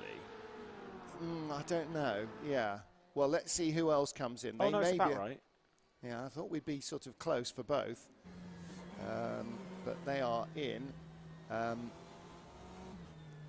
Did Michi Hoyer save a second lap of fuel, or did they only just go 1 lap longer? Didn't notice. I think it might have just been the 1 lap, but again, we'd need to confirm that. I will say Akshay Kirchhoff, on his way into the pit lane on that lap coming in, he did set a purple first sector, showing that the tyres are still good quite late in the stint. So we're wondering whether we're going to see undercuts, overcuts, like which one's going to be the more featured part of strategy here at Monza. And the idea was that the undercut was going to be the better, because better tyre wear. Yes, you've got a heavier car, but better tyres, be able to make some progress. Thing is, realistically, around here, if you're in a comfortable position, you've got a little bit of slipstream from the car ahead, and they're going at a really comfortable speed, you might as well just try and save a little bit of fuel, try and go for the overcut and play the long game. Short-term pain, long-term gain. Track position, it's the track position are the 2 words you hear most often in American racing, and still it's a really important part of the game. You just had a quick little view of Kevin Siggy, the pole sitter for BMW Team Redline, following Pero Payev. Michi Hoyer saved 1 more lap. So he saved 1 lap on the first stint, didn't save a lap on the second stint as well. Just 1 further. Yep. Yeah, which, I mean, to be fair, 1 lap is 1 lap. I mean, even if you don't add anything more to that later on, it's that extra. It's less time in the final stop. And exactly. Again, that can mean a position or several positions. Exactly. Yeah. Well, a full tank is 30 seconds. Now, you think of how much they use over a stint. Saving a lap of fuel is probably not far off 2 or 3 seconds. Yeah. Exactly. And if you do that, if one driver does it and then the next driver can do it in one of his 2 stints, then suddenly you know, you're nearly 10 seconds better off. Yeah. So you can, that can make a big difference. Try and find those 2 seconds in a stint on track. Exactly. You know, when we're looking at cars that qualified 1,000th of a second apart. Yeah. You know, that's really, really hard. So any time you can, without just poodling around in top gear at 60 miles an hour, you know, that is the genius of it, is being competitive, being on the pace, being in the top 3 or 4, and still saving a lap on fuel. And that is sometimes why, especially early in the No, race, czy w TV coś you say, leci? okay, No well, wydaje mi się, że we to can't leci make a na move, he's not Eurosporcie close enough, okay, normalnym, he's not showing his nose. ale głowy nie No, dam, he's not. możliwe, że He's nie. using the slipstream to save tyres, or to save fuel rather. I'm pretty sure that's what Jesper Pedersen was doing on the rear end of Erhan Jofsky in the early stages. So I was watching him, he was looking, and I was like, he's not committing to going really for any of these moves. Obviously, you know, had a good couple of looks and an attempt or 2, but again, it's just about sitting and saving the fuel. This car that we're focused on here, of course, this one's the number 71 Team Redline car that's being driven by Kevin Siggy at the moment, and just on the rear end of Pev, which, to be fair, going to give a bit of a shout out here to Team Project One with Butler Powell Motorsports. Actually had a sit down and nice dinner with the Butler Powell Motorsports drivers. Yeah, this is a week ago. We were at the Nürburgring. Really nice, great group of guys, and they're doing really, really well in that car, running in second at the Tak, moment. Louis Of course, Bastinto. strategy's still got to play out, Mieliśmy but dużą that zagwozdkę ze is strategią, bo very, tutaj very minimalny solid. czas, jaki każdy kierowca musi przejechać, to jest 40 minut, a jeden stint zajmuje 36 minut. Więc trzeba przejechać to coś tam jeszcze, tak? Nie można jednym stintem odbędzić tego. No, a na koniec nam zostaje pół stintu, więc optymalnie, tak w czystym powietrzu, no to by było, żeby Louis wsiadł na koniec i przejechał 1,5 stintu, żeby jak najmniej jechał. Tylko problem jest taki, że tu może być pełny safety car, więc jak będzie pełny safety car na koniec, no i Louis by musiał wsiąść i jechać wolniej, no to by nas wszyscy wyprzedzili. Więc mamy taką strategię, że niestety Louis jedzie pełne 2 stinty, no i potem kodem się wsiada i ciśnie. Tylko widzę, że bardzo dużo prosów teraz jedzie, więc to chyba jest taka walka już po prostu.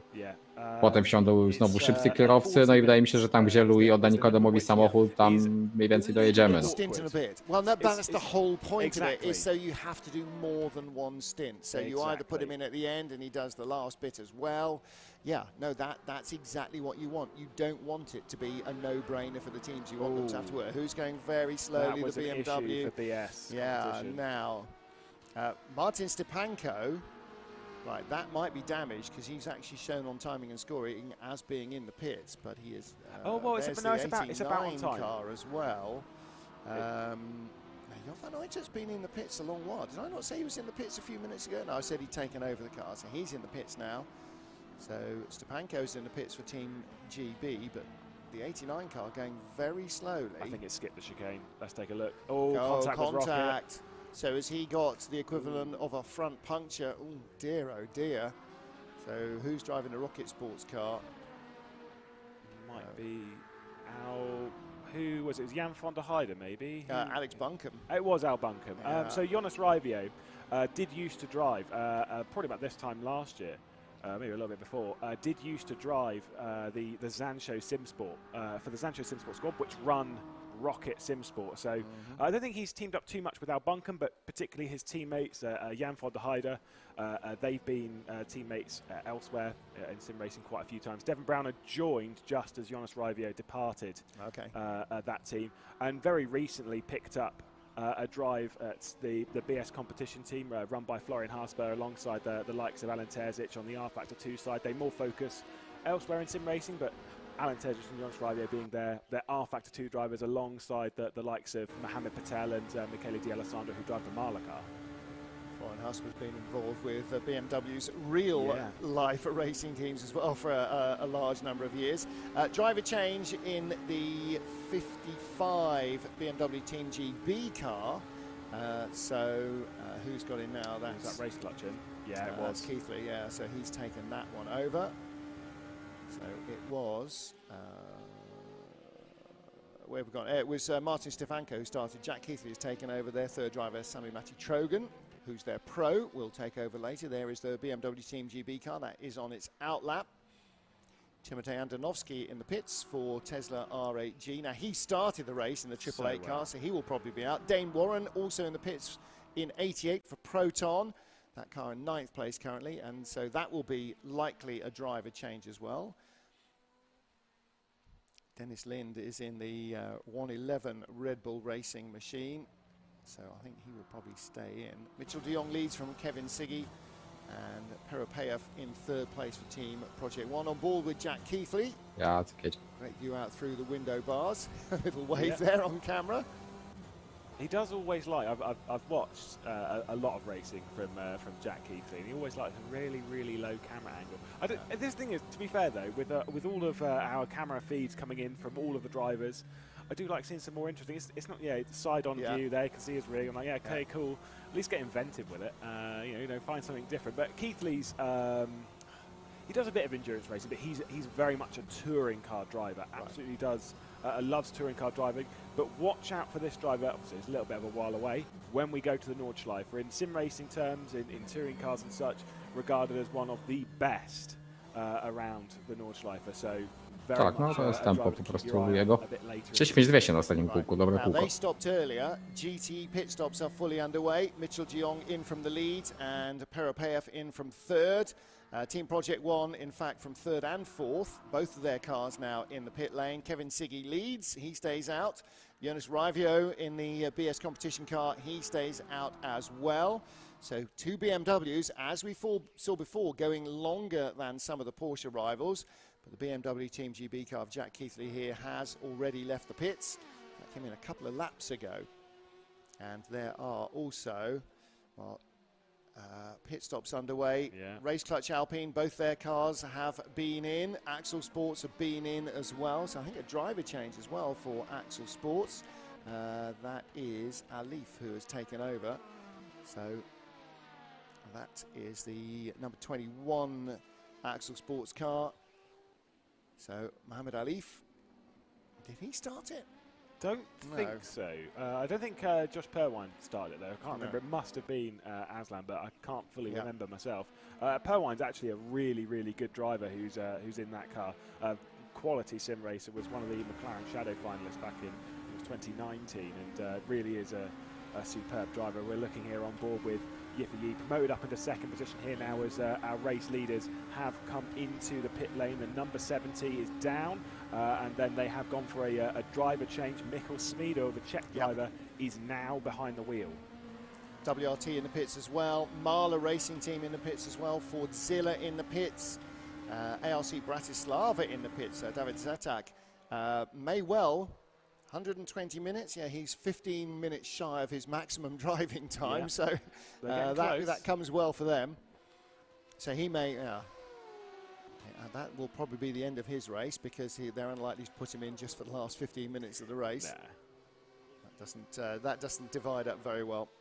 Not unless you were dominating by such a level that you could come in for a pit stop, clean the car up and get it out ready for the media, which I have heard stories of, but you know, here probably less so. It used to happen at Le Mans sometimes when people had 5 or 6 laps. They would actually park the car and wash it and polish it and then head out for the last lap to take victory and have a lovely clean car, because of course any car that's shiny and clean looks like it's won the hardest. Za kółkiem jest Louis Deletras, dlatego nie ma naszego chowa. Jesteśmy na P5, P6, no wiecie jak to jest ze strategiami, nie? Jedni wcześniej zjeżdżają, drudzy później.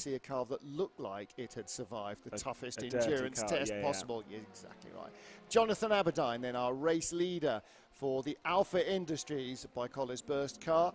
And Yiffy, as you say, for GPX Rebellion up into 2nd. Of course, Yiffy here racing for GPX Rebellion in the real world won the European Le Mans Series title with WRT last weekend, and he's racing against WRT here this weekend. So it's all sorts of interesting dynamics, unlike everybody else, you know, in the bizarre world that we call motor racing, trying to dovetail different programs together to make them all work. You see so many Formula E drivers, for instance, racing in World Endurance, because the two have tried to make sure that their calendars don't clash, and so you get some really good talent pool being used by teams in both championships, and you know, exactly the same in the virtual world as in the real world. You want to try and, if you're a racing driver, you want to race every day you can, because that's what you enjoy doing most. Yeah, and thankfully in the sim racing world, you can race whenever you want. Just load it up and give it a go. Oh, that's really bad. That's just blocked him in. That has just blocked in the Bicoles car. That Williams entering the pit lane, contact's on. You've got to be aware of it. So now he's going to have to back up. You did see the Abaddon, he'd clearly been taught by his team to line up in such a way that you're going to have a nice straight exit. His WT off. Car 31 slow on track, he's missing the rear wing. Car 31 slow on track, he's missing the rear wing. Yeah, he really is, isn't he? So we're just mentioning WRT and Yiffy Yi.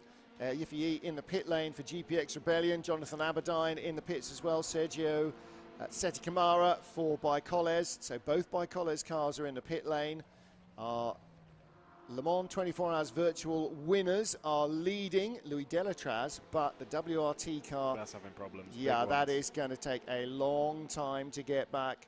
Arne Skonfleet started that. It's Marco Saup who's at the wheel at the moment, and then Lasse Sorensen is their pro. And again, that car crabbing really badly, looking as evil to try to get back to the pits as Gordy Much in the R8G car, but with a little less distance to go, at least when we picked it up. But again, you sense that probably got spat out at the exit of the Lesmos, if not, maybe even at the Roger. Yeah, that I'm not sure where it lost its rear wing. We just caught the end of it. Let's take a look again in pit lane. Oh, it was in pit lane. There we go. His team Fordzilla through. And there is contact. I think that might have been Luke Browning. That's the Fordzilla car. Yeah, it was Fordzilla. Luke Browning trying to go inside the pit wall to try and get a better line into his box. Ja cię kręcę, no gość stoi w poprzek toru na naszym zjazdowym kółku, nie? I nie ma. In a sense, Browning made that contact before the contact in the pit lane, which means that when he goes into his box, they'll repair it. Yeah. Because the WRT car was stationary. 31 in the pits. Yeah. However, I think Browning is going to run into a major penalty. I think but again, as you say, you know, the innocent party, WRT, busily parked, minding their own business, watching the fuel go in, and then bang. Yeah, it's not. There's WRT couldn't do anything about it. And the thing is with that rear wing is that it won't put it back on. Here's a battle for position. There is FDA and Proton competition are going to go side by side, and Proton making that move stick in the 88. Dylan Pereira behind the wheel now. Yeah, the Luxembourg driver ahead of Nick Nielsen, the Dane. So again, you know, and Dylan Pereira racing here in the virtual world, races in the Porsche Mobil 1 Super Cup in the real world as well. So he is a pucker, top flight Porsche Super Cup driver, one of the best in the business. And if we don't see him in the World Endurance Championship in the next year or two, I should be really surprised. Again, you know, a championship candidate this season, race winner this season, like he was last year. So, you know, he absolutely knows what he's doing, both in the real world and the virtual in a 911. Yeah, let's take a look at the first move that the 51 was putting on. This is on the Team Project 1 Butler Powell motorsports car, and so managed to make the move stick. Oh, that was naughty. That was very naughty from Niklas Nielsen. That, I'm pretty sure, will attract the attention of race control. Yeah. Well, Nick Nielsen got through, and then did he possibly, because there was contact, maybe just ease the place back, just to, you know, didn't gain an advantage long term. I did give the place back. You know, that's one of the things that again, we talked about spatial awareness early in the race. It's as important in the virtual, even more difficult in the virtual world than it is in the real world, because you don't have sort of the sense of the noise and the feeling of the other car around you. But it is still absolutely critical to the drivers. Yeah, we can. Well, I'm sure I'll be going into this a bit more later in the year when we go to when we do Le Mans Virtual. But obviously, people race on different things. You can race on a single screen, triple screens, an ultra wide, and all these words and stuff. Yep, great. Virtual reality. Most drivers will race on a single monitor, which gives absolutely no peripheral vision as to what's going on. It's the best drive on triple screens, because then they can at least see a little bit as to what's happening to the side of the car. But like you say, it's not as if you're sat in the car now. You still have to learn how wide the car is, how big it is, how much space, how long the car is. How long it is, Which I can tell you something from sim racing. I know this is true in real life as well. Mirrors lie. They lie a lot, and you go, yeah, and I'm clear, I'm turned across. In fact, naturally, Arne Skonfleet, obviously the WRT driver, Patrzcie, Nikodem, podróba Nikodema jedzie, nie? I destroyed both of them on a race start. We were doing a touring car race at Le Mans Bugatti, and going through, obviously, up towards Dunlop. I thought we were. Pana Wierzbicki jest it was just me by prosem. myself, we were three wide. Pros. Wouldn't be the first, won't be the last. No wiem, Dominik, So tylko ARC że jeśli zjedzie Bratislava wcześniej, in a to battle with the do końca race wyścigu Alpine się car. narażamy na, Wierzbicki, right na behind sparzenie them, przez, wiesz, working safety through cara, nie? traffic, the ARC Jak on zjedzie i wtedy Bratislava będzie safety car, to jesteśmy w trying to dupie. find the gap, but he's Wszyscy giving zjadą away na, a toe. pod żółtą flagą. Ooh, the Alpine going outside, now looking inside. I don't think that's going to happen. And you don't want to overcommit going into Ascari. You want to be perfectly placed on the exit. And in fact, he did overcommit going in. He's a little too far behind the ARC Bratislava car as they come out. Minimalny czas to 40 minut. To znaczy, każdy kierowca musi przejechać minimalnie 40 minut, a maksymalnie 2 godziny. No, ale to jest, wiesz, 60 sekund, podczas których nam może przypasować, nie? And the car in front, the Rebel Racing car, Dennis Jordan, this is a three-way battle for 10th. So, yeah. A potem jeśli na przykład pełny stint dalej będzie akurat na naszym zjazdowym, no to wszyscy inni też zjadą, no i nic nie zyskamy, tak? A możemy stracić pewnie z minutę, jeśli byłby po naszym the picie. French blue of Alpine, or the Alpine blue, the Dieppe blue of Alpine, which is strictly where the colour comes from. The Axel Motorsport car behind is a lap behind.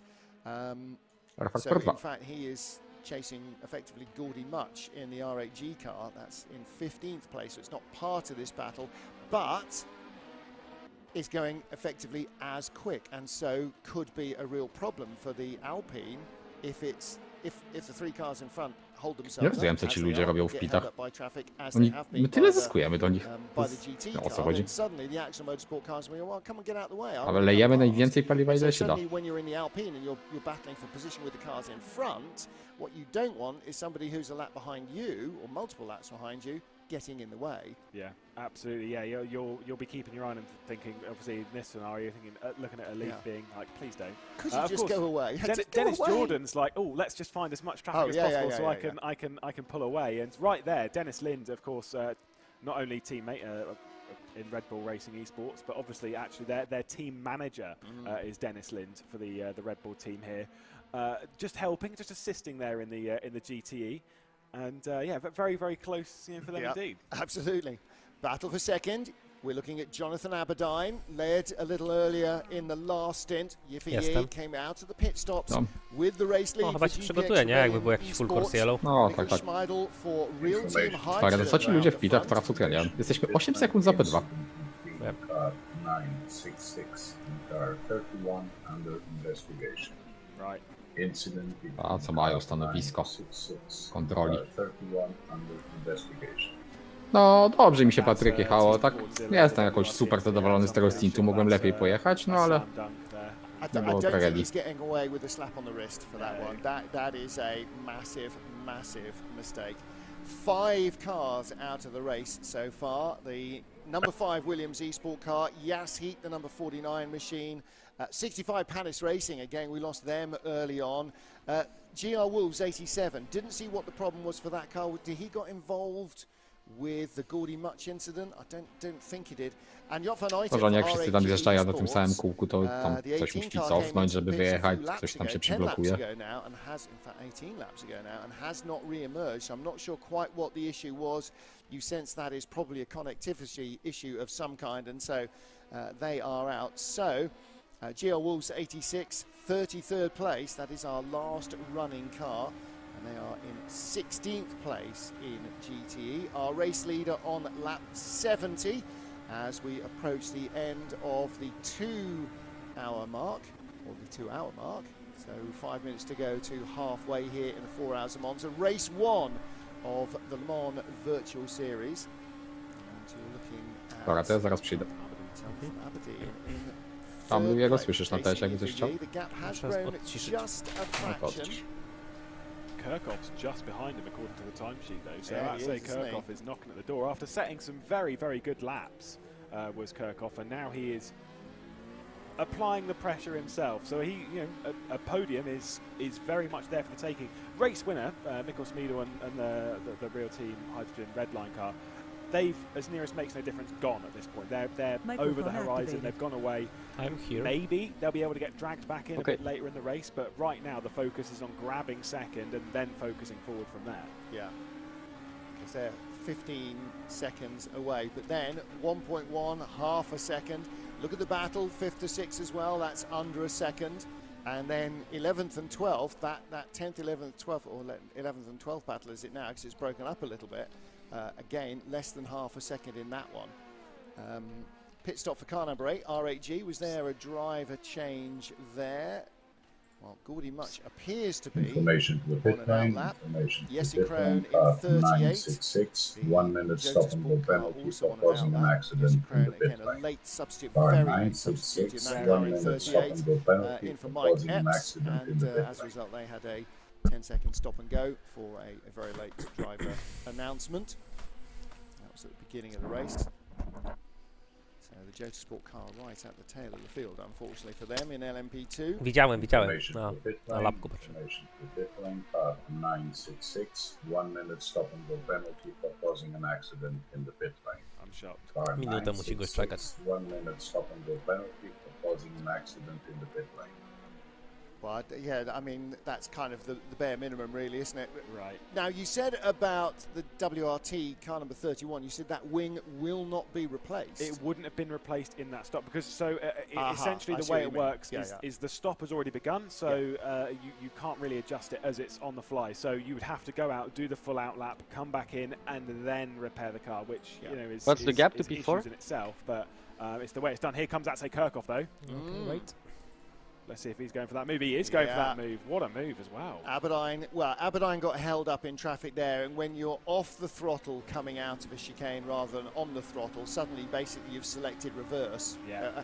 And you know, and that's where the Before driver in is front 8 seconds. has to be very aware Who's of that? what the traffic Aberdeen. is. Just as when you're on the motorway in your own car, if you're in one lane and there's slower traffic on the left, you have to be aware of what's in front of the car nearest to you in the slow traffic, and if he's going to pull out.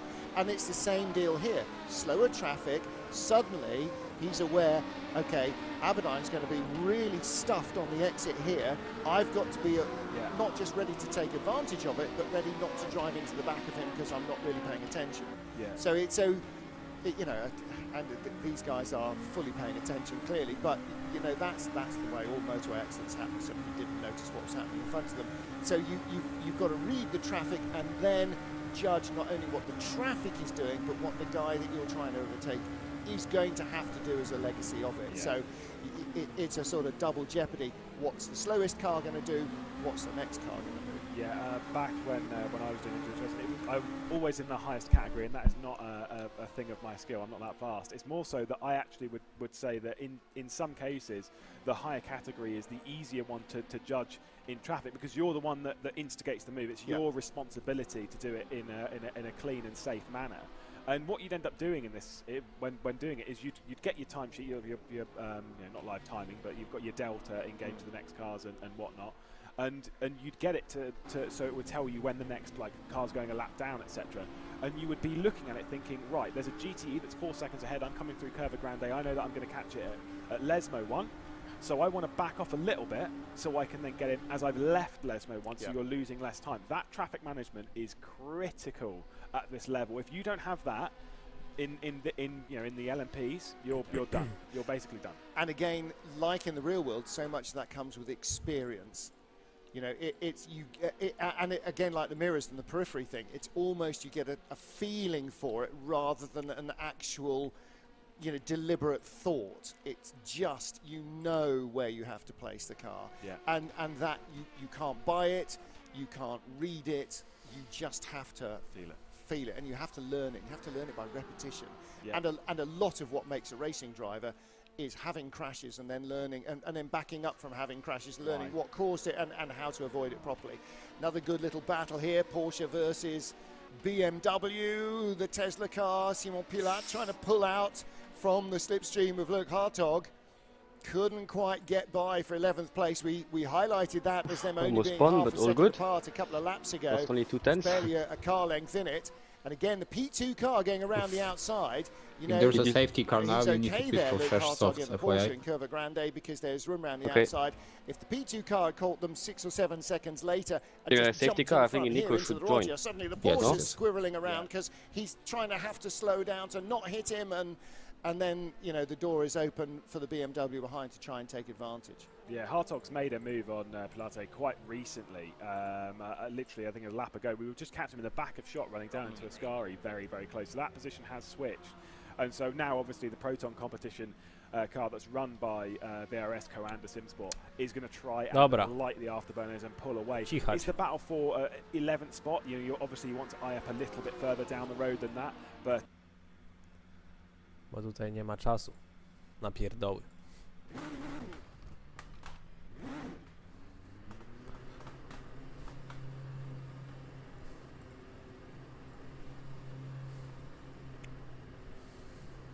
How many laps left?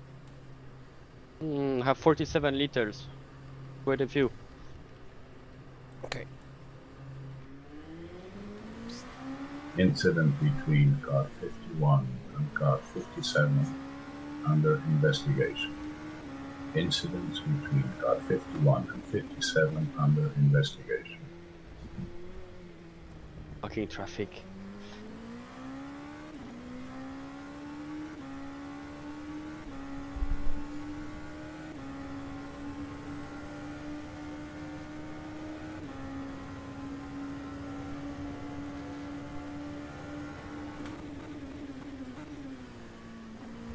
Camera is fucking quick.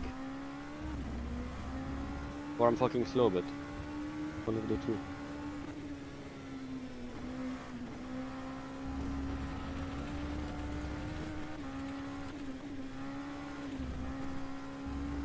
No właśnie, musiałby i bardziej przyłożyć do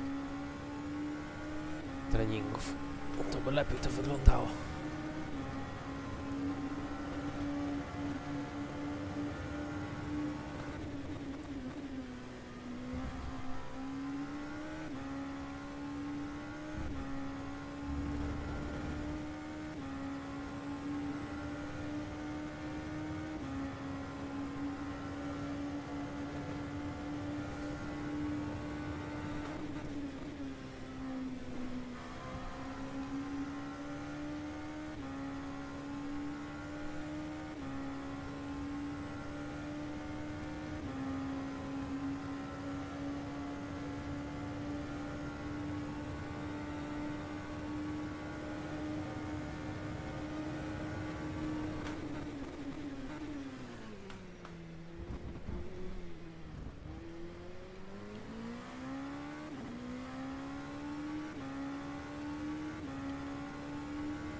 Information to pit lane, car 51 drive-through penalty for attempting to overtake first beyond track limits, then subsequently for causing an avoidable collision. Car 51 drive-through penalty. You get that.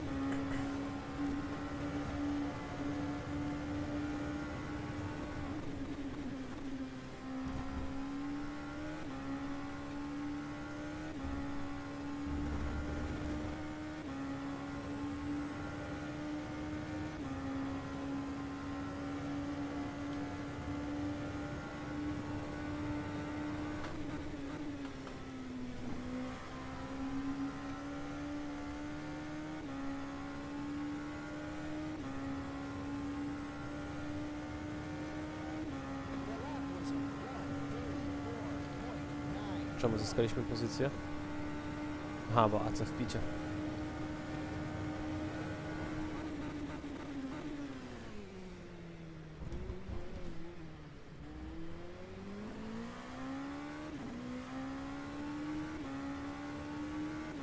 Tell me your fuel at the line.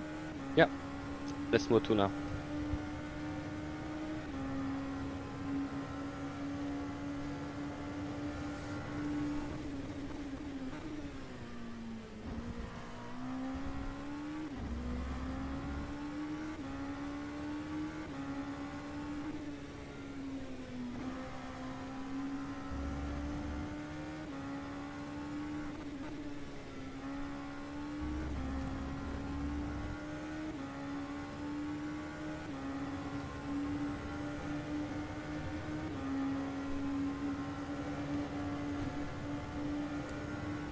should be on target now. I never went over 340.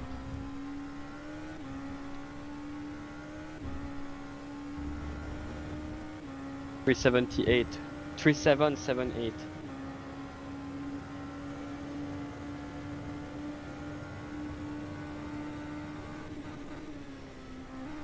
Okay, you can use 343.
It must be quite a big fight now in the top three. So with 2, 3, 4 or something. Or no, there is gaps. Yeah, they are like within 2 seconds.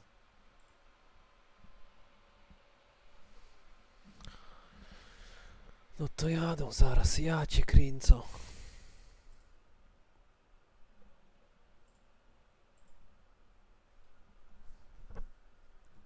I'm ready to join.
A, czekajcie, właśnie, jeszcze, kurczę, czat. Ups, okej.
Szanse są.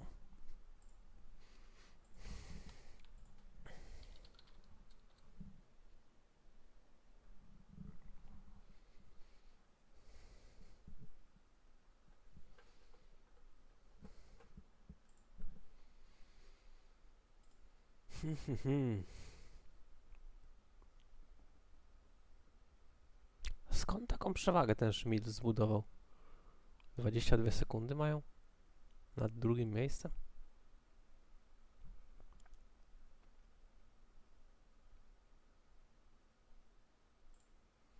Wiem, że on dobre czasy kręcił, ale tak czy inaczej.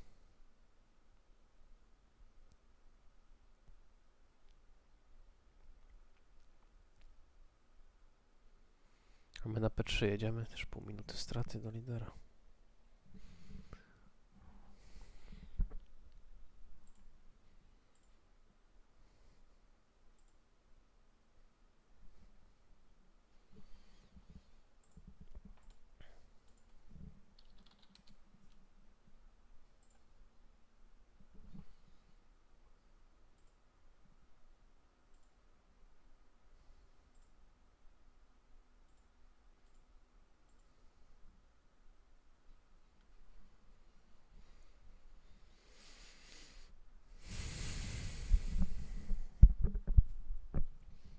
Oksy przemyć, żeby dobrze widzieć.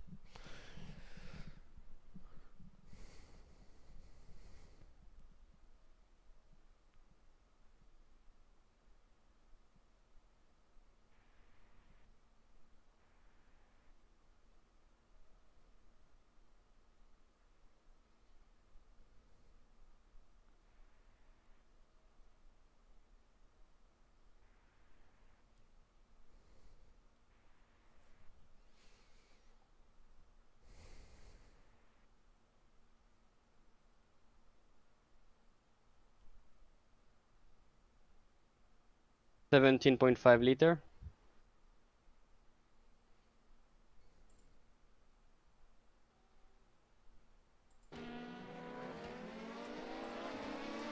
You can use 3.5. All good.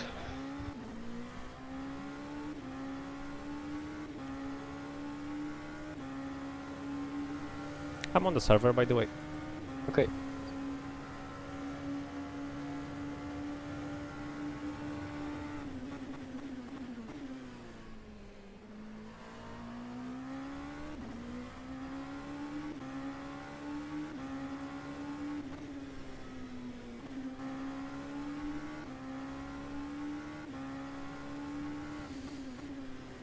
No dobra.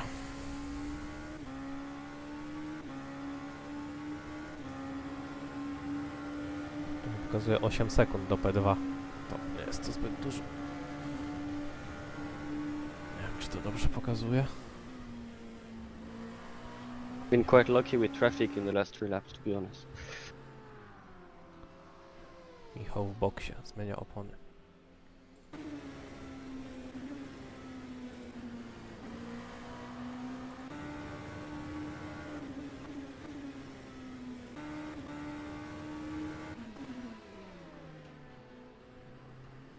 No, ja widzę, jak ten Jonathan Aberdeen stery hamuje. In the I'm box sorry, already? I'm sorry. No, it's okay, all good. Yeah, in the box. I just said that Jonathan Aberdeen is braking like, you know, 200 meters before to the pit lane. That's why they lose so much time. Yeah, brake too late in turn 1 with used tires.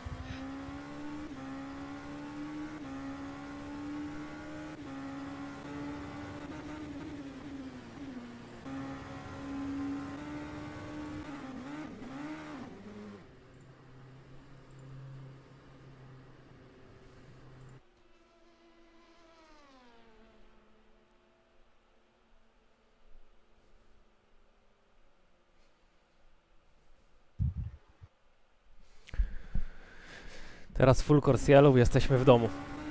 Jakby Louis teraz zjechał, zmienił się ze mną, to walczymy o zwycięstwo.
Make sure to choose mediums now in the pit stop. How many laps? 3. 2, 3. Okay. I'll be right back, okay? Yeah.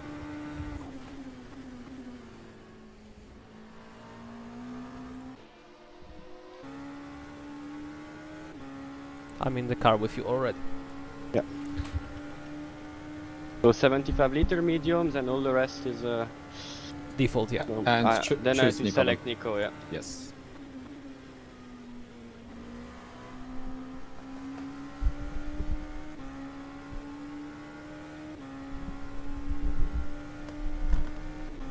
Two laps.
One more lap, Nico. He's in the toilet, he'll be back.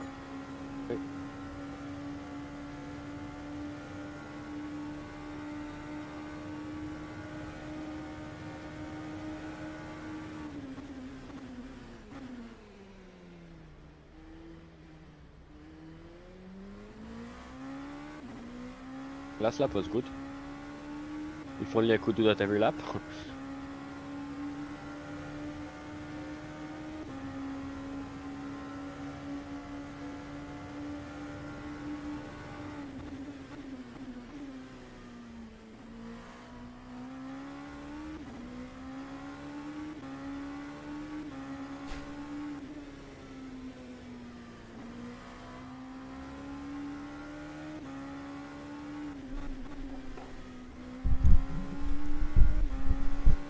This one or the next one? This one. Okay. I will select it again. Repeat request. Yeah. You stop requested.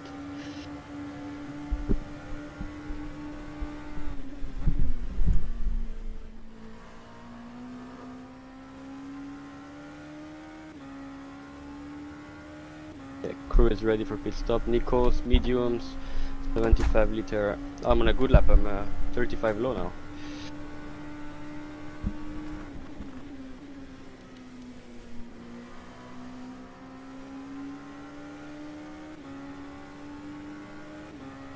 A fucking GT box in front of me and super slow.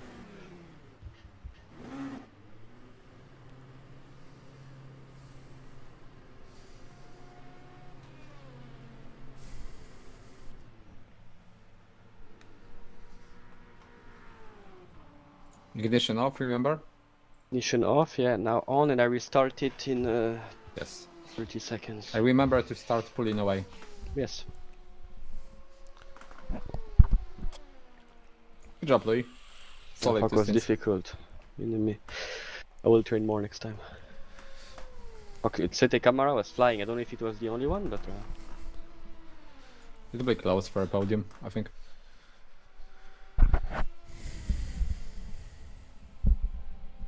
You can join Discord after you finish. Information to the pit lane, Car is information to on. the pit lane. Blue flags are to be respected. You know better than we do Okay, start where your pulling car away. is and who is behind. So gentlemen, let's all respect blue flags. If race control gets involved, then we start issuing penalties, which is not good. now to leave I just put escape. Press passenger select and then escape. To stop riding with Nico.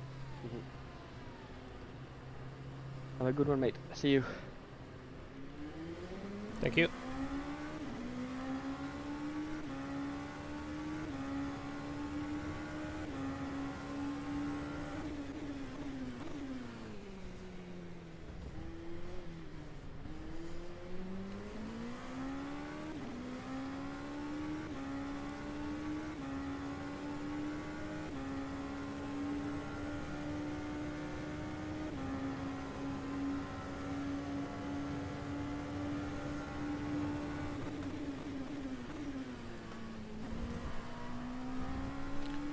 To zaczynamy zabawę.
Dobra, Redline z jakiegoś powodu zjechał jeszcze raz ten z Kerkhoffem i Hausem, więc oni odpadają już z rywalizacji.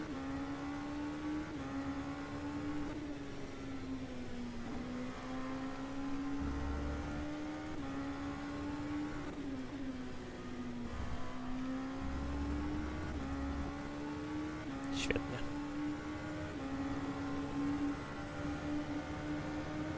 Także masz po prostu walkę z tymi przed tobą, oni tam kółko, 2 kółka wcześniej przed nami wszyscy zjeżdżają.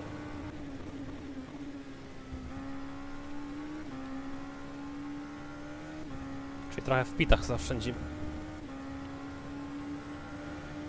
Zgadza się.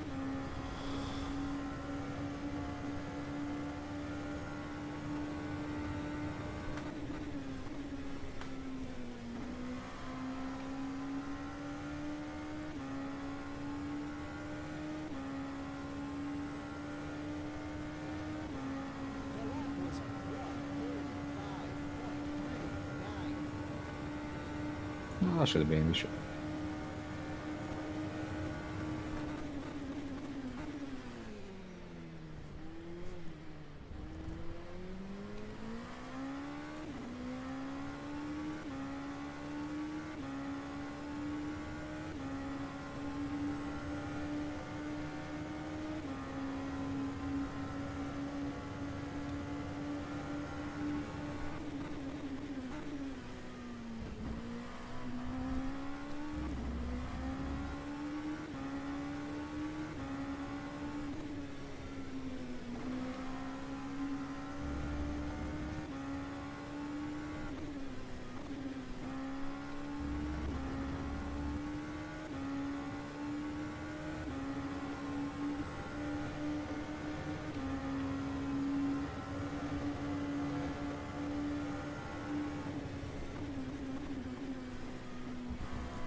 Nie wiemy na jakich oponach oni, nie?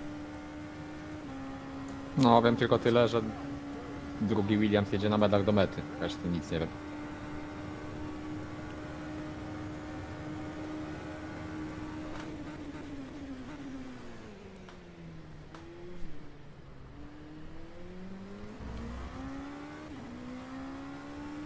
Czyli easy. Tak.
Team manager, car 21. Blue flags are to be respected. You don't need to hold the car behind you for one full lap.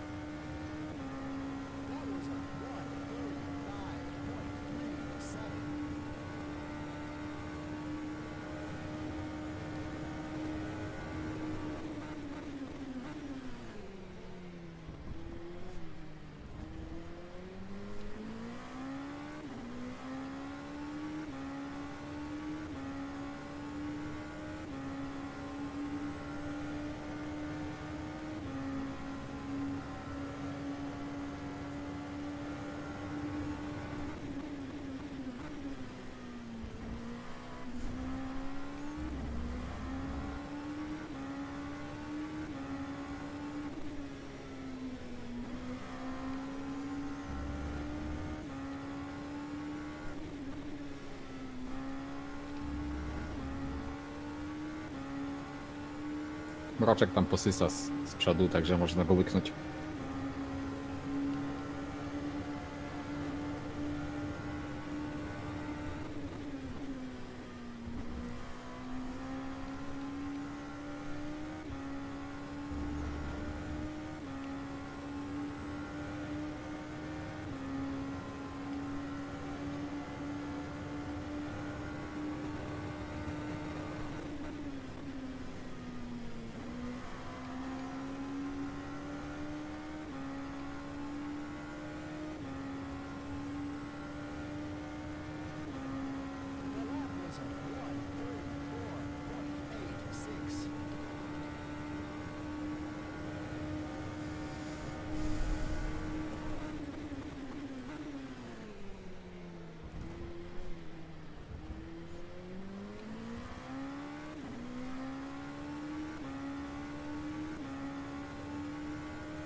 Paliwo mam ok.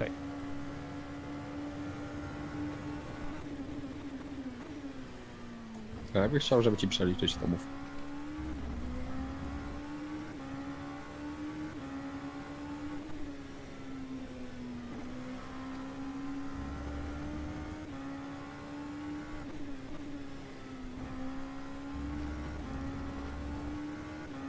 Przeliczyć dla pewności, ale to za 30 sekund.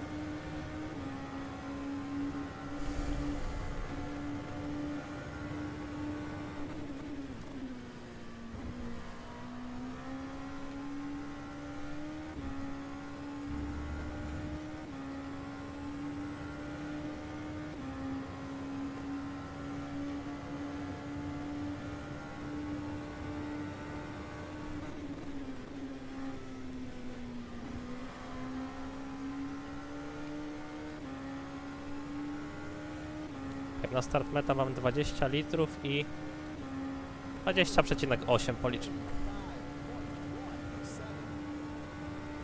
3,46 możesz zużywać.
Smil zjechał.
Pełny bak bez zmiany.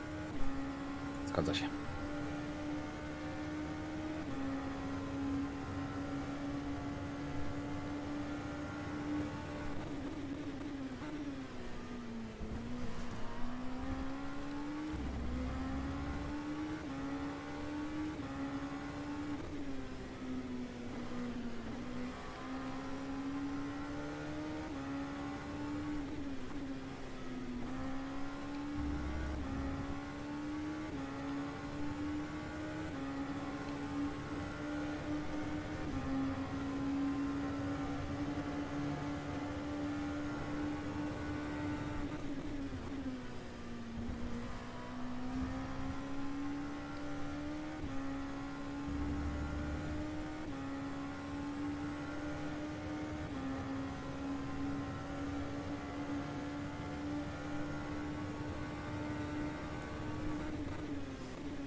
Brawo.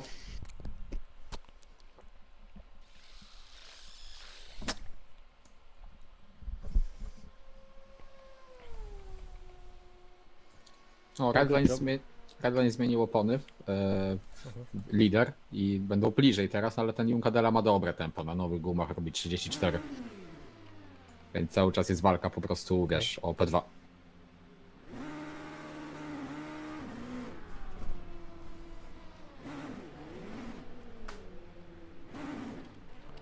O mój Boże.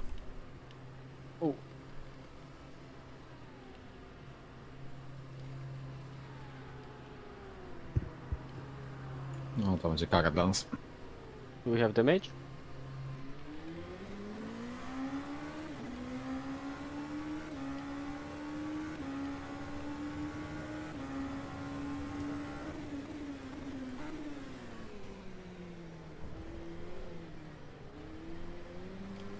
Kurwa, no ja pierdolę.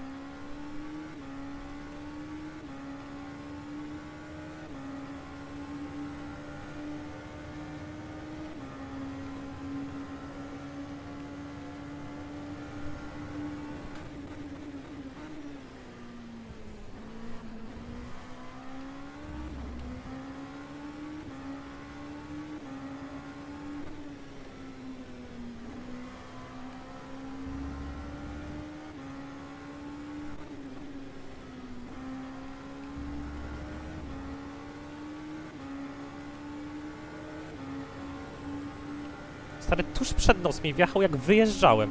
No widziałem, najgorzej jak się da.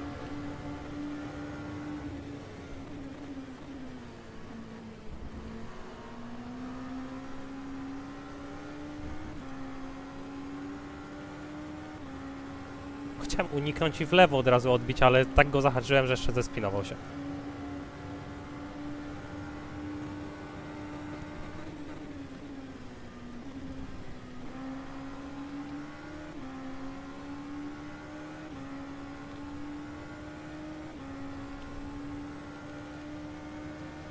Spoko, skup się i zapierdalaj.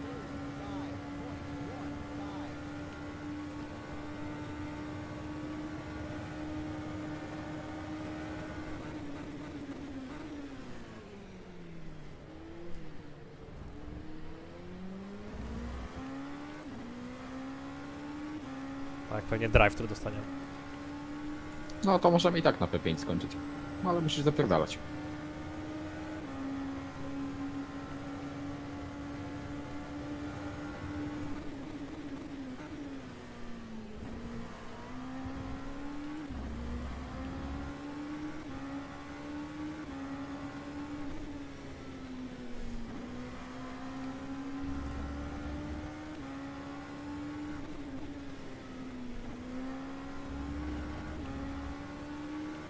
Mogłem coś inaczej zrobić? No, Poczekać. tak, przejechać, tak, poczekać. Ale jak on by nie miał boksu tuż przed nami, no to też nic by się nie stało.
Incident between car 1 and car 123 in the pit lane is under investigation.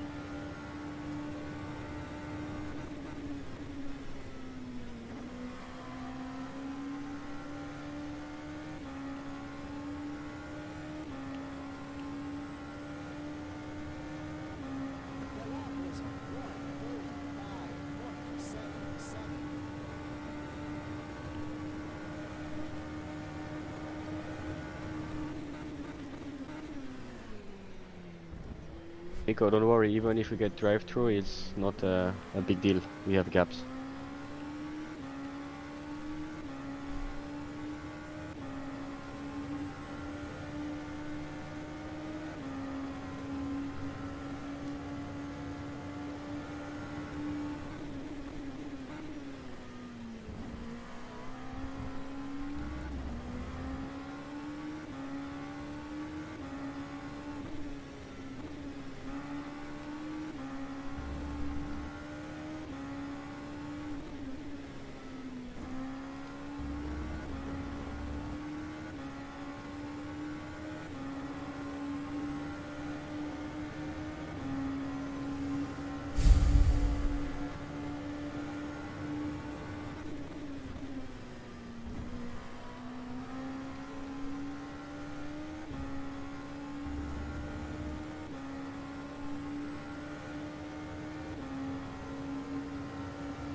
Information to the pit lane, pit lane incident between car 1 and car 123, drive-through penalty on car 1 for an unsafe release.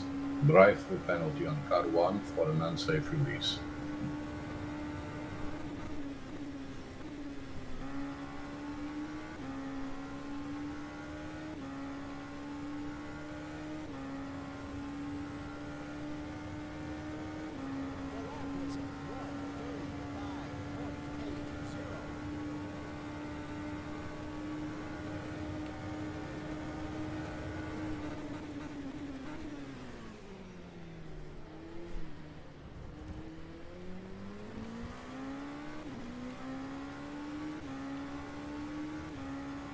$25 seconds drive through. 27 seconds, so you'll be like 4 seconds behind the guy in P6, but we can jump him in the next stop. So just pit, serve it, and we'll jump him in the stops.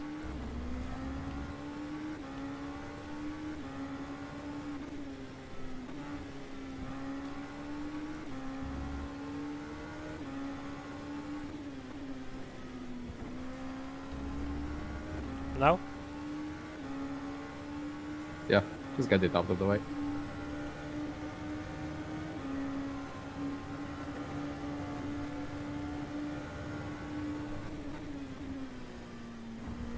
Box, especially if you see traffic. If you see a free lap, you can do next with. No, yeah. traffic.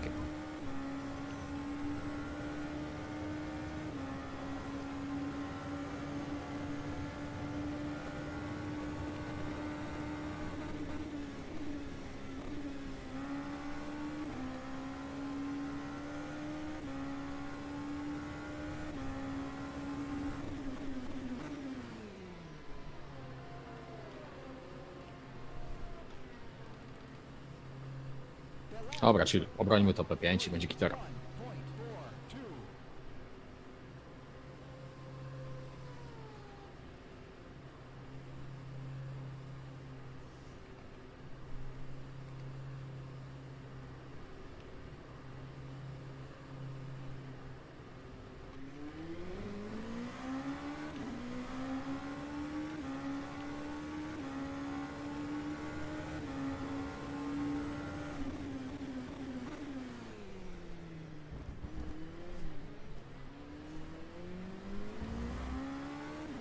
Two seconds behind.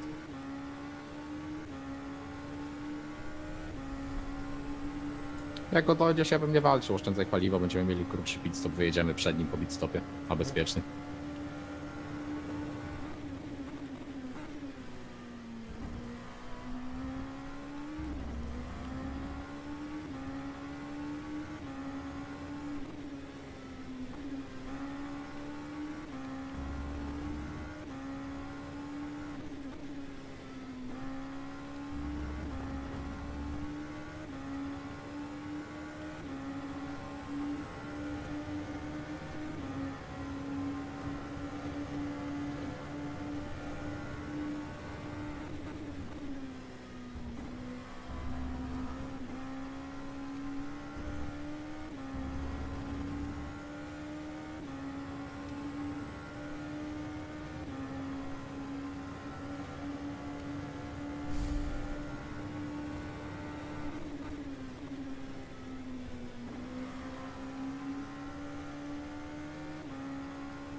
Ile czasu masz do końca wyścigu? A, widzę na streamie, nieważne.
3,4 możesz zużywać równo.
Dobra, może się do niego zbliżę trochę.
3,42 możesz zużywać.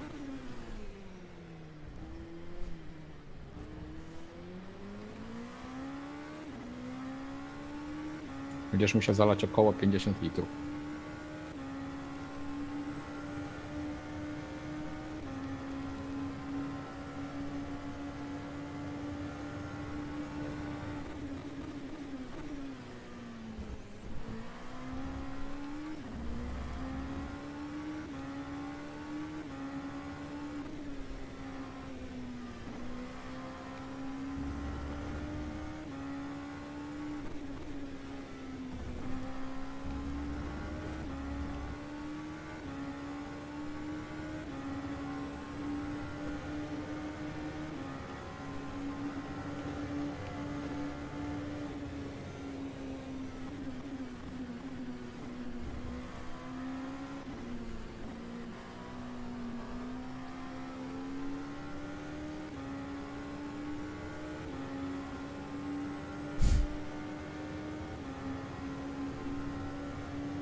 Dobra, to ich przeskoczymy chyba, tak?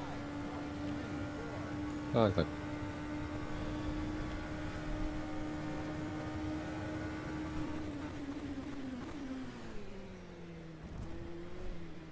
Masz paliwa na 5 kółek jeszcze, tak? Mhm. Lider jest przede mną.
Tak sobie myślę, że jak chcesz tego redline'a, co miałeś z nim wypadek uniknąć, to możesz kółko wcześniej zjechać, nie? Bo on zaparkuje idealnie przed nami, żebyś nie musiał cofać. No to ustawię się pod wyjazd.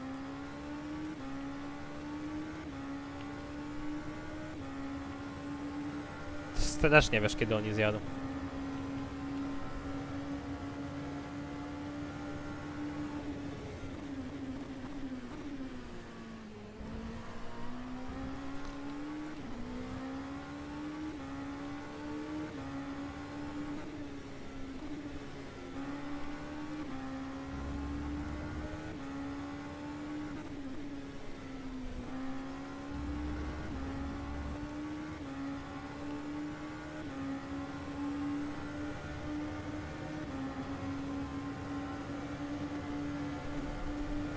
A to jest lider tutaj przed tobą. No jakby cię blokował, zjechać kółko wcześniej dla bezpieczeństwa.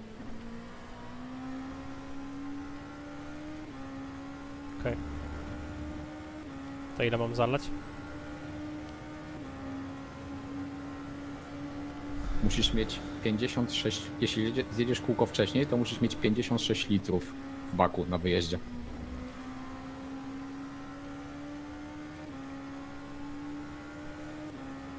Czyli co, mam dolać 53, tak? Będzie ok. Tak, no. To jest licząc spalanie 3,45. Okej. I tam wiesz, litr bezpieczeństwa.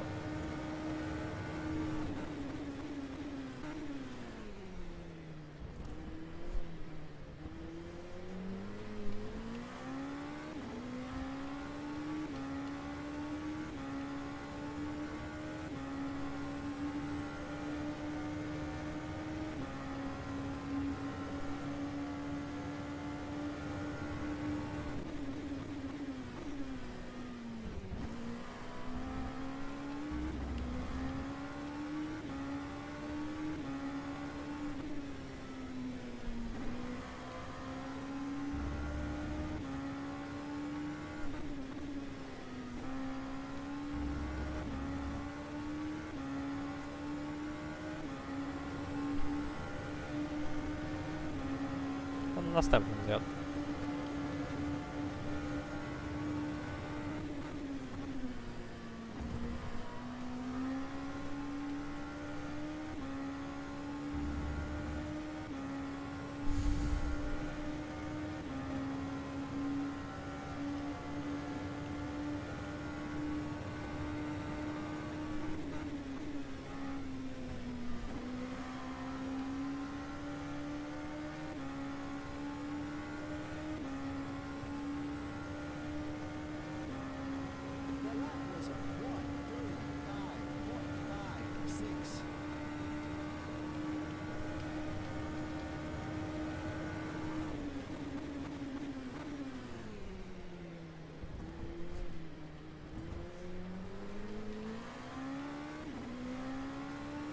Dobra, czyli dolewać 53, tak?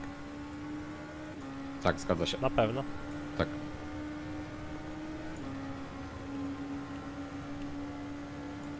Louis też przeliczył i drugi Williams też tyle samo leje.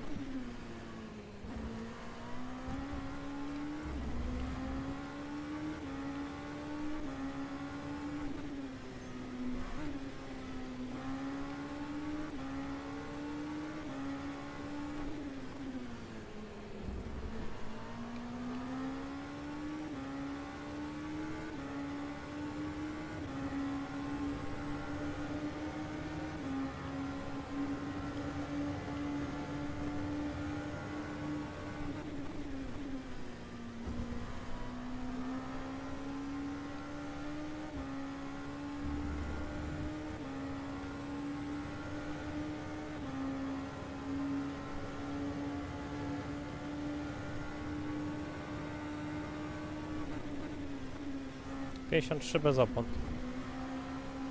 Zgadza się.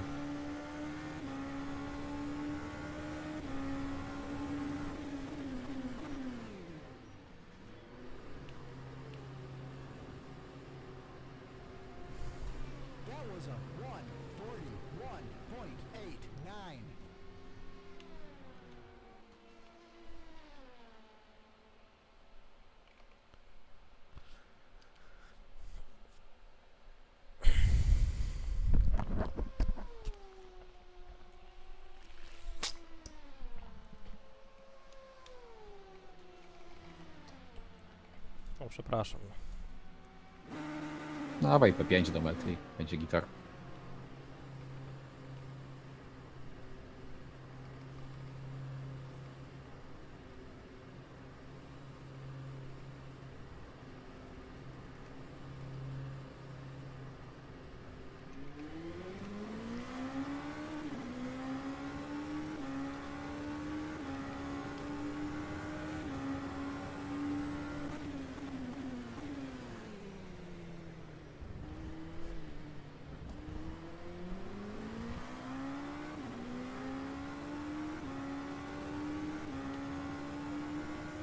Przeskoczylibyśmy mroczków. 10 sekund dłużej stoi.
Okej, 13 kółek do mety teraz będziesz miał.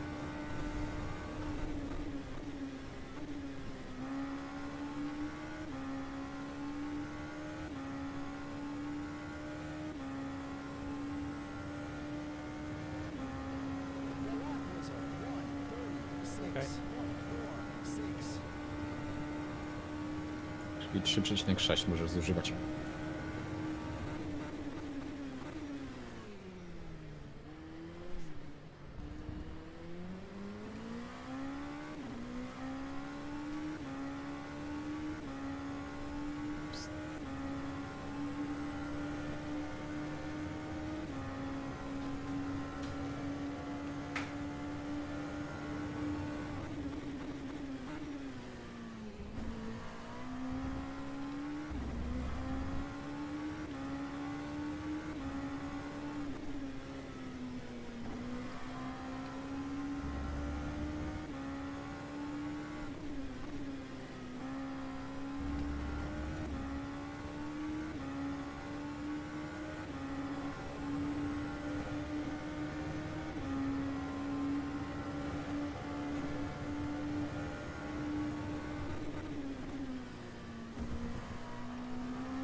Incident between 966 and 89 under investigation. Incident between 966 and 89 under investigation.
tymi GTK-ami taki podster jest. No, GTki dają większe dirty niż Lantaki. Czego nie rozumiesz?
Incident between car 966 and 89. Incident between car 966 and 89 will be looked at after the race.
Wow.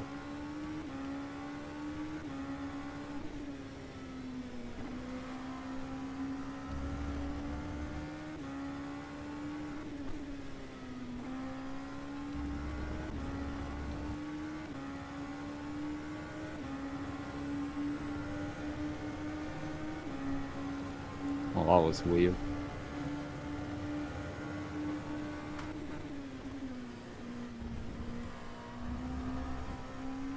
It was lockup, that's why.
They're so fast, these mediums.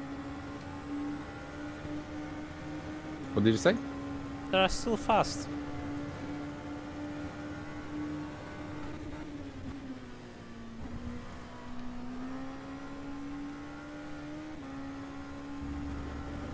Can do like mid 35s.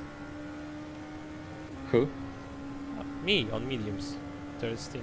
Oh, good.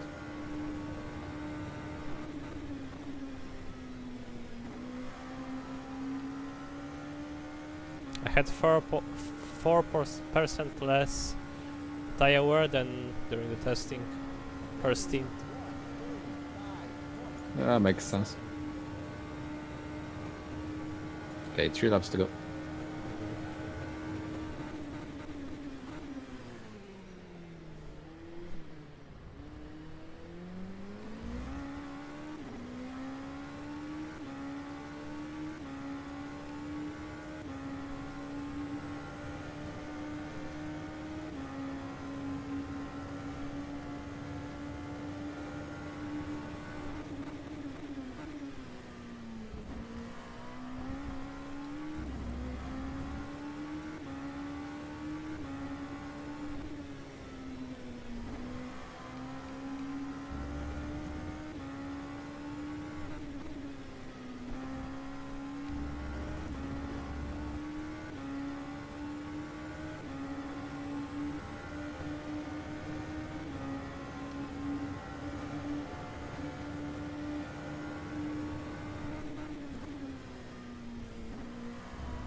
Leader on the last lap. Leader on the last lap.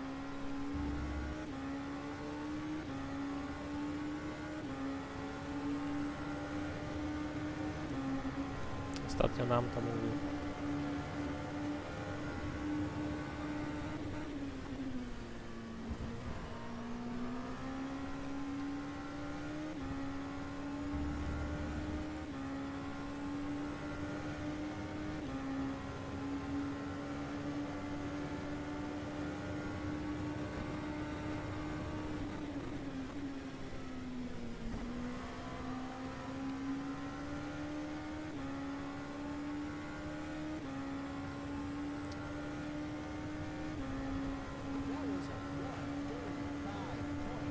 Hajernej sekundy nawet nie.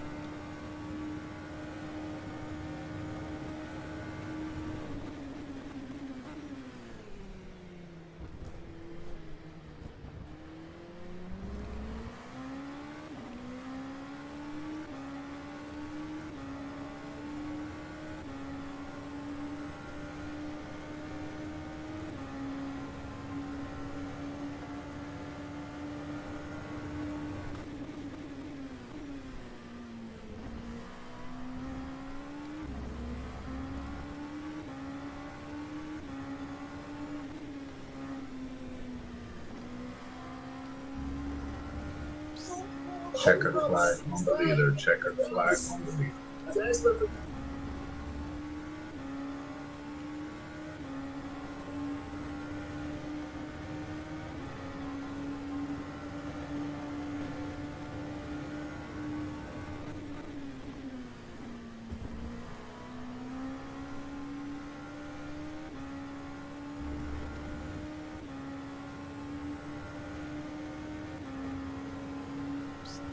Car 70, do not overtake car 66. Car 70, do not overtake car 66.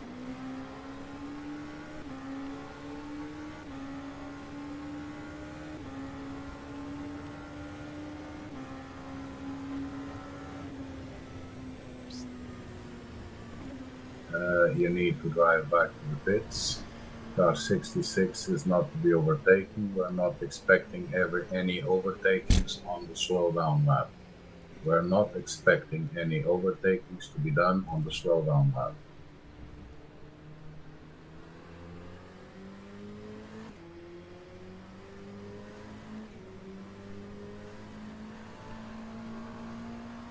It should be at least P4. We need to take 5. I mean, Louis drove properly for like 1 day, and we had the penalty and still P5, so.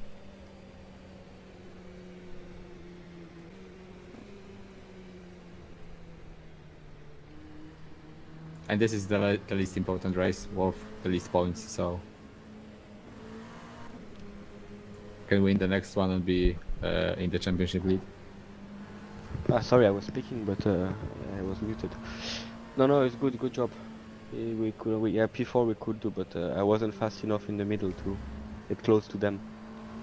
And I think maybe we miss a bit. The Coles seemed very fast for some reason. Because they lost every pit stop 7 seconds and they were still there. Yeah.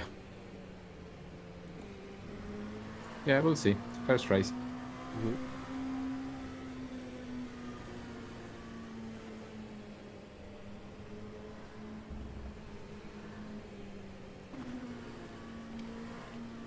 With that red line, I actually saw him in the mirror, Nico, on the stream, and I thought maybe to say something to you, but obviously it would have been too late anyway with the stream delay.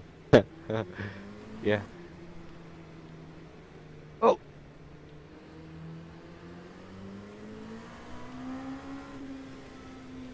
There was contact, no, Nico? Yeah, because they are going like 40. Yeah, but they said not to overtake anyone, so don't overtake.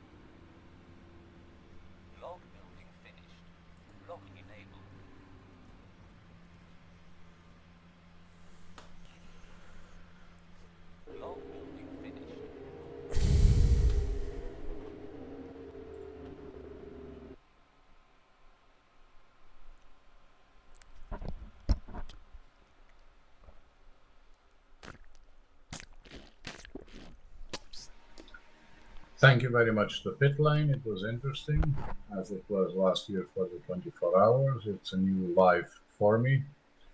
Thank you for your help. Thank you for giving us informations. I would say that the protest times have gone. So if you didn't do it, it's too late to do it. Looking forward for the next race. Stay safe. And goodbye from my side. Okay, guys, so P5 Championship. And next one is... Next one is Spa. Great. Hopefully I can practice a lot. You need to. Yeah, if Raffaele is not here, yes. More than Yeah, this one for sure. Spa is October 16th. Oh, that's Portimao, I think. Oh no, it's the weekend before, it's okay. So it doesn't hurt to start doing laps pretty soon. It's No, I agree. For me, as soon as there is a server, I do some laps Yeah. every day, and then the week before I play a lot. Yeah, it's the week before Portimao. I'm here.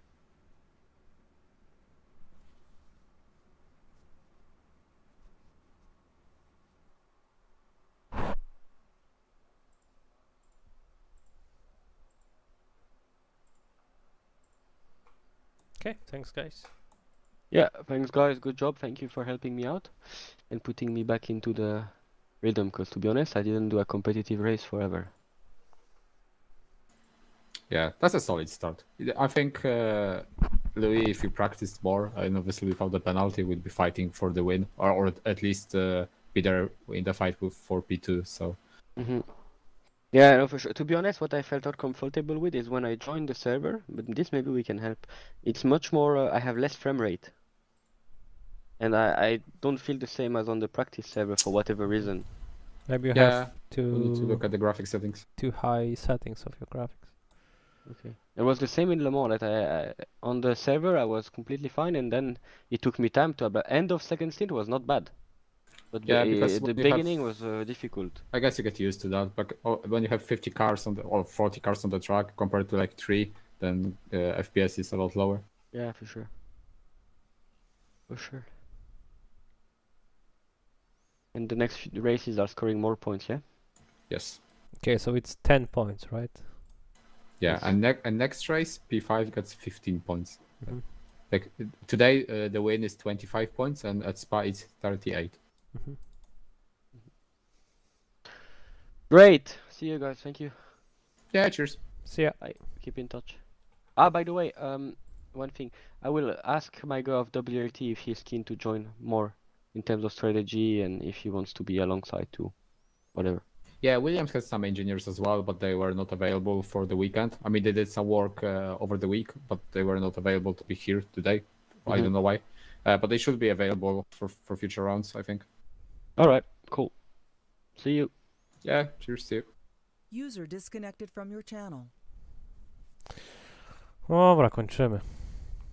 A no. Ja cię kręcę, czy zawsze muszę jakąś karę dostać? Ale pech w opór, no. Tak. Jakby No po prostu on... to nie było tak, że on się zatrzymał, a ja wyjeżdżałem, tylko ja wyjeżdżając, on wjechał przede mnie. Tak, tak. Jakby on miał boks dalej, no to byś odpuścił leciutko i wjechał za niego i gitara to. A ja i tak odpuściłem i tak, jak zobaczyłem, że już jesteśmy tak blisko, No. no ale już było za późno na cokolwiek i go zahaczyłem jego tył, nie? To taka nauczka na przyszłość, że trzeba patrzeć na to, kto gdzie ma boks i uważać. No a mówię ci, stary, dosłownie widzę na streamie, nie, że się zbliża ten samochód i tak mówię, kurde, żebyś tylko nie wyjechał mu, nie?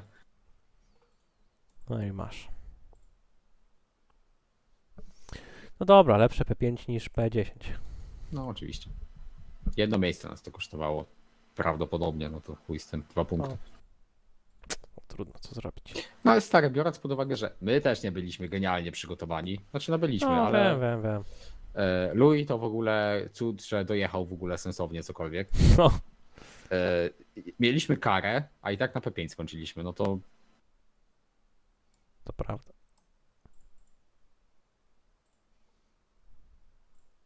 Po prostu inne zespoły są dużo słabsze, jeśli chodzi o kierowców, nie? Tych kolejnych. No i co? Jeden się rozwalił, Romany Grożany, nie? no tak. No, tak widać mniej więcej, kto się liczy, nie? Reszta to bez podjazdu raczej. No to takie 6-7 zespołów No, jest, co się liczy, powiedzmy. Ten drugi Redline jeszcze był dobry. No.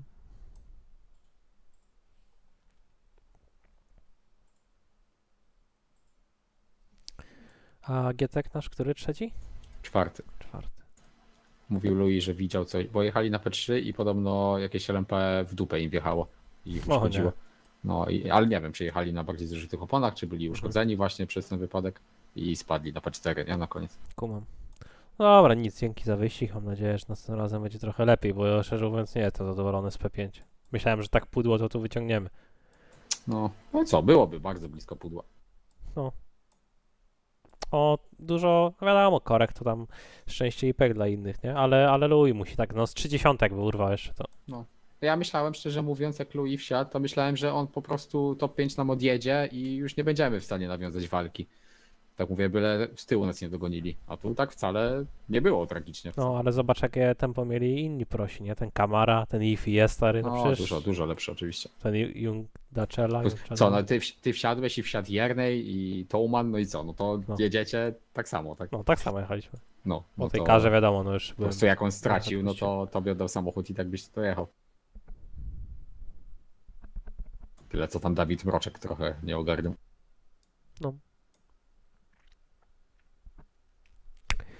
Dobra, nic, żegnamy się z wami, dzięki za dzisiaj. Mam nadzieję, że będziecie z nami na następnym streamie. Aha, w ogóle we wtorek Adak, jeszcze nie zrobiłem nawet pół kółka, także zapowiada się ciekawie. No ja teraz odpaliłem właśnie. No, trzymajcie się do wtorku, elo. No siema.